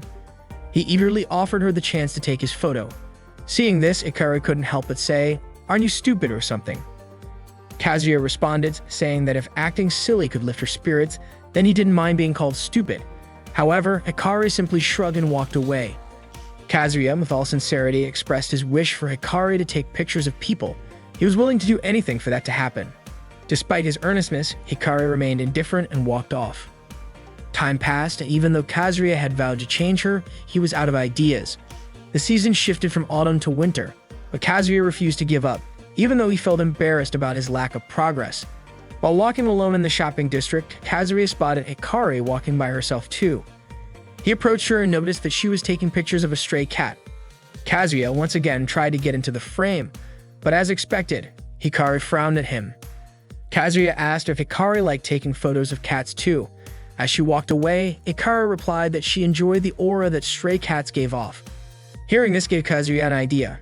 At another time, Kazuya discussed his plan with the photography club members. He wanted to involve the club in his new plan. Kazuya mentioned that they would need some costumes, but Shida, who was present, said that she knew someone who had the costumes Kazuya was looking for. Katsumi also mentioned that she had a contact who worked at an amusement park and had similar costumes. Meanwhile, Hikari, who was sitting in front of her computer, received a message from Kazuya on her phone. He told her that he had found a cute cat near the mall and invited her to come take pictures of it with him. Near the mall, Ichida was seen spraying something on Azuma, who was dressed in a costume. Ichida mentioned that Azuma needed to act just like a stray cat. Nakagawa was already there, hiding in the gutter, while Kazuya, who was also dressed in a cat costume, was stretching to prepare. Ichida fanned the scent of cat food from a grill, attracting the attention of some stray cats. As Hikari approached the scene, she already suspected something strange was going on, especially when she saw Kazuya in his cat costume. Azuma and Nakagawa, who were all set to sneak pictures of Hikari's panties and chest, failed miserably because a bunch of cats surrounded them. Kazuya, who had already put on the cat costume, started acting as if he was a real cat. He rolled around on the street asking Hikari to take his picture, but every time the cat headpiece kept falling off. Kazuya would put it back on and strike a pose, hoping Hikari would take a shot, but instead, Hikari just laughed. She told Kazuya that he should take off the costume because it was dangerous, but Kazuya wasn't ready to give up, so he asked her again to take his photo. He struck another pose in the cat costume, but it seemed like his efforts were in vain. Eventually, he gave up and took off the costume. Hikari just laughed and said at least it was funny. The next day, Kazuya was panting heavily as he ran to meet Hikari at a bookstore. Hikari laughed when she saw him because Kazuya was still carrying the big cat head from the costume he wore the day before. Kazuya explained that he was late because there was no place to store the giant cat head. After riding the train, the two of them arrived at Kuba Amusement Park. They started walking around trying to pick which rides to go on. On one of the rides, Kazuya looked terrified while Hikari didn't seem fazed at all. She remained as stoic as ever. It was the same when they went through the haunted house ride. Hikari didn't seem scared in the slightest. They continued trying out other rides, but Kazuya looked more and more terrified and nauseous with each extreme ride they took. As they walked by a photo booth, Hikari paused for a moment gazing at it, but then turned her head and kept walking. Finally, they got on the Ferris wheel together. Kazuya told Hikari that they'd be able to see Mount Fuji clearly from up there. Hikari agreed, saying the weather was indeed perfect for it. By the time evening rolled around, they were heading back on the train. While walking together, Kazuya said he had a great time, and Hikari admitted it had been a while since she felt that way. Hikari then invited Kazuya to go somewhere she couldn't visit alone. Kazuya agreed, wondering what kind of place it could be. It turned out Hikari brought him to a hill where they could overlook the city's beautiful lights. She explained she didn't want to go there alone at night. Kazuya understood. Hikari asked him to lend her his camera. She placed it on a tripod and aimed it at the sky. Hikari mentioned that the spot was far from the city's bright lights, making the stars appear much clearer.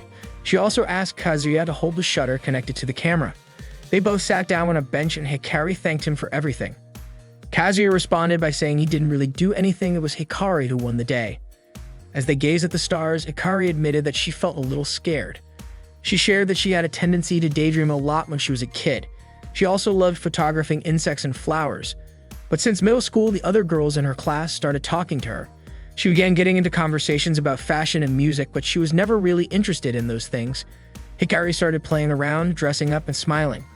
She began to understand more and more of what they were talking about. In reality, she was thrilled to have friends for the first time. She tried to fit in with them. But it turned out that to them, Hikari was just some weird girl. They only wanted to hang out to make themselves look better. They kept bossing her around. It made Hikari so frustrated with them that she decided to stop hanging out with them. After that, they started teasing and bullying her. Kazuya thought to himself that what they did was awful. One day, one of Hikari's classmates claimed to have lost their wallet. The wallet was then found in Hikari's bag. She kept saying over and over that she didn't do it, but the teacher seemed to have already accused her from the start. Her classmates really cornered her, and Hikari could even hear their laughter in the classroom. The girls hated her, and the boys started to tease her. Their smiles were different than before. It was as if Hikari could tell what they were thinking. Of course, Hikari felt very sad. Kazuya then asked if that was why Hikari never smiled anymore. Hikari said she no longer trusted smiles. Hearing her story made Kazuya feel upset too. Hikari then said that she did trust Kazuya's smile. She also told Kazuya that it was probably time to release the camera shutter. When they looked at the photo, it turned out to be stunning. Flowers and stars could be seen in the picture. Kazuya thought it looked like heaven. While looking at the photo, Hikari asked Kazuya what he wished for from the shooting star in the sky. Kazuya replied that he loved Hikari's smile. He added that he could count on one hand the number of times he had seen her smile. But Kazuya loved Hikari's smile, so he wished to see it as many times as there are stars or even more than that. That was Kazuya's wish. Hikari blushed when she heard that. She then asked if she could take a picture of Kazuya's smile. Kazuya immediately agreed. Hikari pointed her camera at Kazuya's face and snapped the photo. For her, it was the first time she had taken a picture of someone since she entered high school. After the picture was taken, Kazuya asked what Hikari wanted. Hikari responded that she also wanted to see Kazuya's smile more often. After saying that, Hikari tried to warm her hands by blowing on them. Seeing this, Kazuya held Hikari's hands and put them inside his jacket pocket. Hikari felt warm because of it. Kazuya moved his face closer to Hikari's, and the two shared a kiss under the starlight. The next day, Kazuya and Hikari were seen relaxing and taking photos of each other on a boat. Some other visitors at the location teased them. Kazuya then rowed the boat away from the crowd. While rowing, Kazuya invited Hikari to go to the beach next weekend. Hikari agreed to the plan and said she would wait for him at the bookstore near the station. Kazuya was curious why it had to be at the bookstore. Hikari explained that it was a place where she could read books if Kazuya was late. Kazuya smiled and said it took time for Hikari to trust him. Time passed, and now they were at the beach. Kazuya was photographing Hikari, who was wearing a swimsuit and playing on the beach. Hikari happily posed for pictures, smiling and striking various poses. Not only that, Hikari also took pictures of Kazuya. Kazuya captured many photos of Hikari there. In a room, there were plenty of pictures of Hikari and Kazuya, some of them alone and others together. And out of all those photos, it started with one where Hikari was eating a hamburger. On a peaceful and bright morning, Kazuya, still sound asleep, suddenly got a phone call from Nonoka. She told him to wake up quickly because Kazuya had promised to help her. Startled, Kazuya suddenly remembered his promise. That morning, Kazuya rushed out of his house, running while still carrying his camera. He had promised Nonoka to help her with her morning practice. Nonoka was already waiting at the field where they had agreed to meet. She greeted Kazuya, who looked out of breath. A flashback then occurred, showing Nonoka walking to school, carrying her bag. At the shoe locker, Nonoka met Kazuya and greeted him. Nonoka knew that Kazuya had been very dedicated to learning photography. Kazuya mentioned that he had been going around school taking lots of photos, but so far he hadn't found anyone willing to model for him. Every time he asked a girl to pose like an engraver magazine, they would immediately refuse. Nonoka, however, got excited and offered to be Kazuya's model. She was willing to pose for him as long as he didn't show the photos to anyone else. Kazuya was shocked by her offer. But then Nonoka had another condition. She whispered to Kazuya, asking him to become her training partner. She wanted to learn how to throw as well as the pitchers from the top softball league schools. The practice began, and Kazuya was now doing squat jumps with Nonoka. After managing to complete 100 squat jumps, Kazuya collapsed in exhaustion. Nonoka praised him, and now she wanted to do some pitching practice with him. Kazuya, already wearing his helmet and protective gear, was ready to catch Nonoka's throws. She instructed Kazuya to squat with his heels lifted, like a sumo wrestler. Kazuya complied, though he found it challenging. It was then that he understood the purpose of the squat jumps they had done earlier. Nonoka had planned all along for Kazuya to be her catcher, and she admitted it. She then started throwing pitches towards Kazuya. After the practice, Kazuya felt soreness in his back. He was actually grateful that Nonoka agreed to be his model. Now Kazuya headed to a bookstore to learn more about photography. He read and studied techniques he wasn't yet familiar with. While he was still reading a book, someone suddenly covered his eyes from behind. It was Nonoka. Kazuya said he felt he needed to improve his photography skills since Nonoka had agreed to be his model. Nonoka admired how seriously Kazuya took his hobby. Kazuya agreed, saying it was the same as how Nonoka worked hard to perfect her pitching. Nonoka felt flattered by his words. A few days later, as if fate was tying them together, Nonoka was in a hurry, running down the stairs. Afraid of being late, she decided to jump down to reach the bottom faster. She jumped but didn't anticipate that Kazuya was coming up the stairs at the same time. Seeing him, Nonoka panicked, but there was nothing she could do. She crashed into Kazuya, and by accident, their lips met. They both fell down, tumbling painfully on the stairs. Nanoka quickly asked Kazuya if he was okay. Kazuya said he was fine. Nanoka then apologized for her carelessness, complaining that her teeth hurt. Kazuya was surprised because he felt the same. They both realized in shock that they had accidentally kissed. However, Nanoka didn't seem upset. She actually felt relieved that her first kiss was with Kazuya. She admitted that she would have been sad if it had been with someone she hated. One day, Haruka was seen sewing a bag. It turned out to be Nanoka's sports bag, which had torn a while ago. Nanoka was thrilled when she saw Haruka's sewing work, as it made her sports bag look even prettier. She thanked Haruka, but then glanced at Kazuya with a jealous look. Nanoka commented that Haruka was quite skilled at sewing and very feminine. That's what she thought was on Kazuya's mind at the moment. Kazuya just stared at Nanoka, confused. Nanoka stood up, holding her bag, and said that she couldn't sew. Kazuya protested, saying that he never said anything like that. Nanoka squinted her eyes and remarked, "But your eyes said it." Kazuya was left speechless. Nanoka thanked Haruka again and walked away. Before getting too far, Nanoka turned back and told Kazuya not to compare her to Haruka. Kazuya was still puzzled about what she meant. As she walked down the stairs, Nanoka stopped and thought back to the time when she accidentally kissed Kazuya. Now, she was on the rooftop alone. Not long after, Kazuya came over to her. It turned out Nanoka was waiting for him there. She handed Kazuya a piece of paper. Of course, Kazuya was confused about what it was. Written on the envelope was one word: challenge. With excitement, Nanoka told him that she was challenging him to a duel. She challenged Kazuya to a love duel and wanted to compete fairly. Naturally, Kazuya was still confused, not knowing what Nanoka meant. Haruka then turned around and explained as if she knew that Kazuya's dream girl was someone like Haruka. Kazuya asked why Nanoka thought that. Nanoka explained that she had been watching Kazuya for a long time, even since middle school, so she knew. Nervously, Kazuya replied that guys usually look for something attractive in a girl. Haruka asked, "Does that mean I have no chance at all?" Kazuya was baffled by the question. Nanoka, knowing that Kazuya wasn't the most perceptive guy, decided to say it directly. She loved him. Kazuya was silent. Then Nanoka asked again, "Have you never noticed?" She confessed that she had loved Kazuya since middle school. She felt incredibly happy when she was with him. Nanoka also always hoped that Kazuya would be someone she could talk to about anything. However, Nanoka noticed that Kazuya only liked Haruka. Kazuya could only listen. With a sad expression, Nanoka added that she had already shared her first kiss with the person she loved. If she gave up, it would be heartbreaking. So Nanoka wanted to try to become a girl that Kazuya could love. She wanted Kazuya to tell her what her shortcomings were. Kazuya still couldn't say anything. Nanoka continued, telling Kazuya that if she ever did anything that his dream girl wouldn't do, she wanted him to tell her quickly. And that's what she meant by the duel between them. Kazuya said that this was the first time a girl had ever confessed to him, so he didn't know what to say. But Nanoka insisted that Kazuya accept her love challenge. Kazuya's face turned red as he took the paper Nanoka was holding and said that he accepted her challenge. Naturally, this made Nanoka extremely happy. Then summer arrived. Kazuya accompanied Nanoka for her morning practice and faced her love challenge. It wasn't just to repay her for modeling for Kazuya, but because Nanoka had become a big part of his life. Nanoka threw the ball a few times and Kazuya caught it, until they both felt tired and took a break. Kazuya observed Nanoka's skin, noting that even though she was an athlete, her skin still looked pale. Nanoka confirmed this, then, lifting her shorts, said, "Look, it's even paler down here." Of course, that surprised Kazuya, making him spit out the water he was drinking. Nanoka seemed confused by his reaction.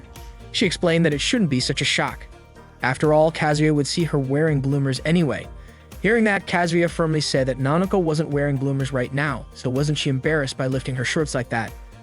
Kazuya thought Nanoka should learn more about modesty. Nanoka was shocked, realizing she had lost a point. The next day at lunchtime, Nanoka got her food as usual and prepared to eat. But Kazuya, who was in front of her, asked if she was really going to eat all that food. Nanoka confirmed that she was. Kazuya sighed and said she should consider how it looked. Nanoka responded by saying the food looked delicious. Kazuya pointed out that wasn't the issue and with a serious tone, said that any guy would be puzzled to see a girl eating so much. Another strike for Nanoka. She lost another point. Determined, Nanoka demanded a rematch. She wanted to win back a point with this sexy pose. Kazuya thought for a moment, then suggested they go to the beach. Fast forward, they were at the beach. Nanoka, in her casual clothes, struck various poses for Kazuya to photograph. After a while, Nanoka said she would change her outfit and asked Kazuya to wait. Before long, Nanoka returned wearing a swimsuit, which surprised Kazuya. Nanoka continued posing and Kazuya kept taking pictures. He was amazed because the swimsuit looked perfect on her. Kazuya couldn't stop taking photos of Nanoka on the beach. He was grateful to her because thanks to Nanoka, he got all these amazing shots. Nanoka was thrilled to hear that, but she felt she needed to do something bolder, like posing nude or with a camera. Kazuya, still focused on the photos on his camera, didn't really catch what she said. Suddenly, two thugs overheard Nanoka and approached them, mocking them. The two guys said they wanted to join the photo shoot. Nanoka looked scared. Kazuya bravely stood up to face them. The thugs looked down on Kazuya. Inside, Kazuya just wanted to protect Nanoka, who had worked so hard to help him. As the thugs got closer, Kazuya stepped on a nearby bench, causing it to flip up and hit one of the thugs in the chin. In that moment, Kazuya told Nanoka to run. Naturally, the thugs got angry and Kazuya also ran away. The thugs tried to chase him, but luckily, a muscular man blocked their path. The thugs were scared off and couldn't do anything. Kazuya and Nanoka were running away from the thugs, hand in hand, both smiling as they dashed towards a lush, tree-covered area. Once they arrived, out of breath, Nanoka apologized, saying she shouldn't have carelessly mentioned something like a hand bra. Kazuya was confused. What kind of Graver magazine had inspired Nanoka? He reassured her that he wasn't going to take those kinds of photos. Kazuya also praised Nanoka, saying she looked amazing and natural in all the photos taken that day. To him, that was more than enough. Nanoka blushed, flattered that Kazuya was thinking about her feelings. However, she still didn't feel satisfied unless she did what she had planned. Turning around, Nanoka struck the pose she'd been wanting to do all along, showing it Kazuya. He was utterly shocked, as if struck by lightning on a clear day. Time passed and the second semester began. Nanoka continued training with Kazuya. In his opinion, she was only one step away from mastering the throwing technique she had been aiming for. Kazuya thought about this while cleaning the photography club room. He grumbled a bit, annoyed that he had to clean up alone. As he swept, the tip of the mop accidentally knocked over Uchiha's metal box, sending it crashing to the floor. Panicking, Kazuya hurried to clean up the mess, intending to apologize to Uchiha later. But as he tidied up, Kazuya noticed a costume, something like cosplay attire, had spilled out of the box. This triggered a memory. He had once photographed a cosplayer wearing the same outfit at an event. That cosplayer also had a mole under their left eye, just like Uchiha. Realizing this, Kazuya became suspicious that Uchiha and the cosplayer might actually be the same person. Later that afternoon, Nanoka was sitting alone by the riverside, absent-mindedly skipping stones across the water. Kazuya approached her, greeting her and asking if she planned to spend the day there. Nanoka seemed embarrassed by his question, sheepishly replying that she was thinking about taking a break for the day. Seeing her response, Kazuya asked if something was bothering her since she seemed a bit restless. Nanoka admitted that she did feel a little uneasy. Kazuya then asked when they would practice again, as he was eager to see her master the throwing technique. Nanoka hesitated before saying that she didn't feel like mastering it anymore. She had wanted to perfect the throw for both herself and her team, but once she did, their training sessions would come to an end. And when that happened, she wouldn't be able to spend time with Kazuya anymore. Hearing Nanoka's heartfelt confession, Kazuya told her how much fun he had that summer. He enjoyed their training sessions and the challenges she posed to him. Nanoka admitted that she had fun too. Kazuya mentioned that he had taken many pictures, preserving all their memories from that summer. Nanoka nodded in agreement. Kazuya reassured her that even if she mastered the throw, their memories wouldn't disappear. It wasn't like they'd be starting over from scratch. He expressed his desire to do something else with her after this. Nanoka was touched by his words. Kazuya then asked if he could take a picture of her in the middle of the throw. Since he had always been her catcher, he didn't have any photos of her actually throwing. Nanoka agreed, though she pointed out that she was in her school uniform and didn't have a ball with her. They both got ready anyway. Kazuya crouched down, camera in hand, while Nanoka mimed the motion of throwing a ball with the technique she had been practicing. Looking through his camera, Kazuya realized he had captured the perfect moment. In the next practice session, Nanoka finally mastered the throw she had been working so hard on. The ball initially seemed like it would drop to the ground, but then it curved upwards at the last second. Both Kazuya and Nanoka were thrilled with her success after all the effort they had put in. And that marked the end of their training together. Summer had turned into fall. Kazuya asked Nanoka to meet him on the rooftop. Once they were together there, Kazuya asked if Nanoka was ready for the results. Nanoka nodded, though she admitted she was really nervous. With a serious expression, Kazuya said that he was admitting defeat. Nanoka's charm had won him over. He told her that she was always cheerful and full of energy, and she was always on his mind. Kazuya regretted not realizing that such a beautiful girl had been right by his side all along. Then shouting, Kazuya confessed that he was deeply in love with Nanoka. Nanoka was both flattered and overjoyed, as if she couldn't believe what was happening. With tears in her eyes, she started to explain that ever since they first met in middle school and started talking, she had never stopped thinking about him. Nanoka had always been watching him. Kazuya then admitted that he was the one who had been losing points throughout their love challenge. Nanoka's honest and straightforward feelings had gradually won over his heart. The two of them embraced each other tightly. Accompanied by the setting sun, they shared a kiss. Afterward, Nanoka felt like her life was a dream. She was happy that her feelings had reached him, and even happier that Kazuya had fallen in love with her. Softball and photography. Their interests might have been different, but both of them pursued their passions wholeheartedly. Nanoka was incredibly grateful to Kazuya for giving her so much strength. She was thankful, and she loved Kazuya deeply.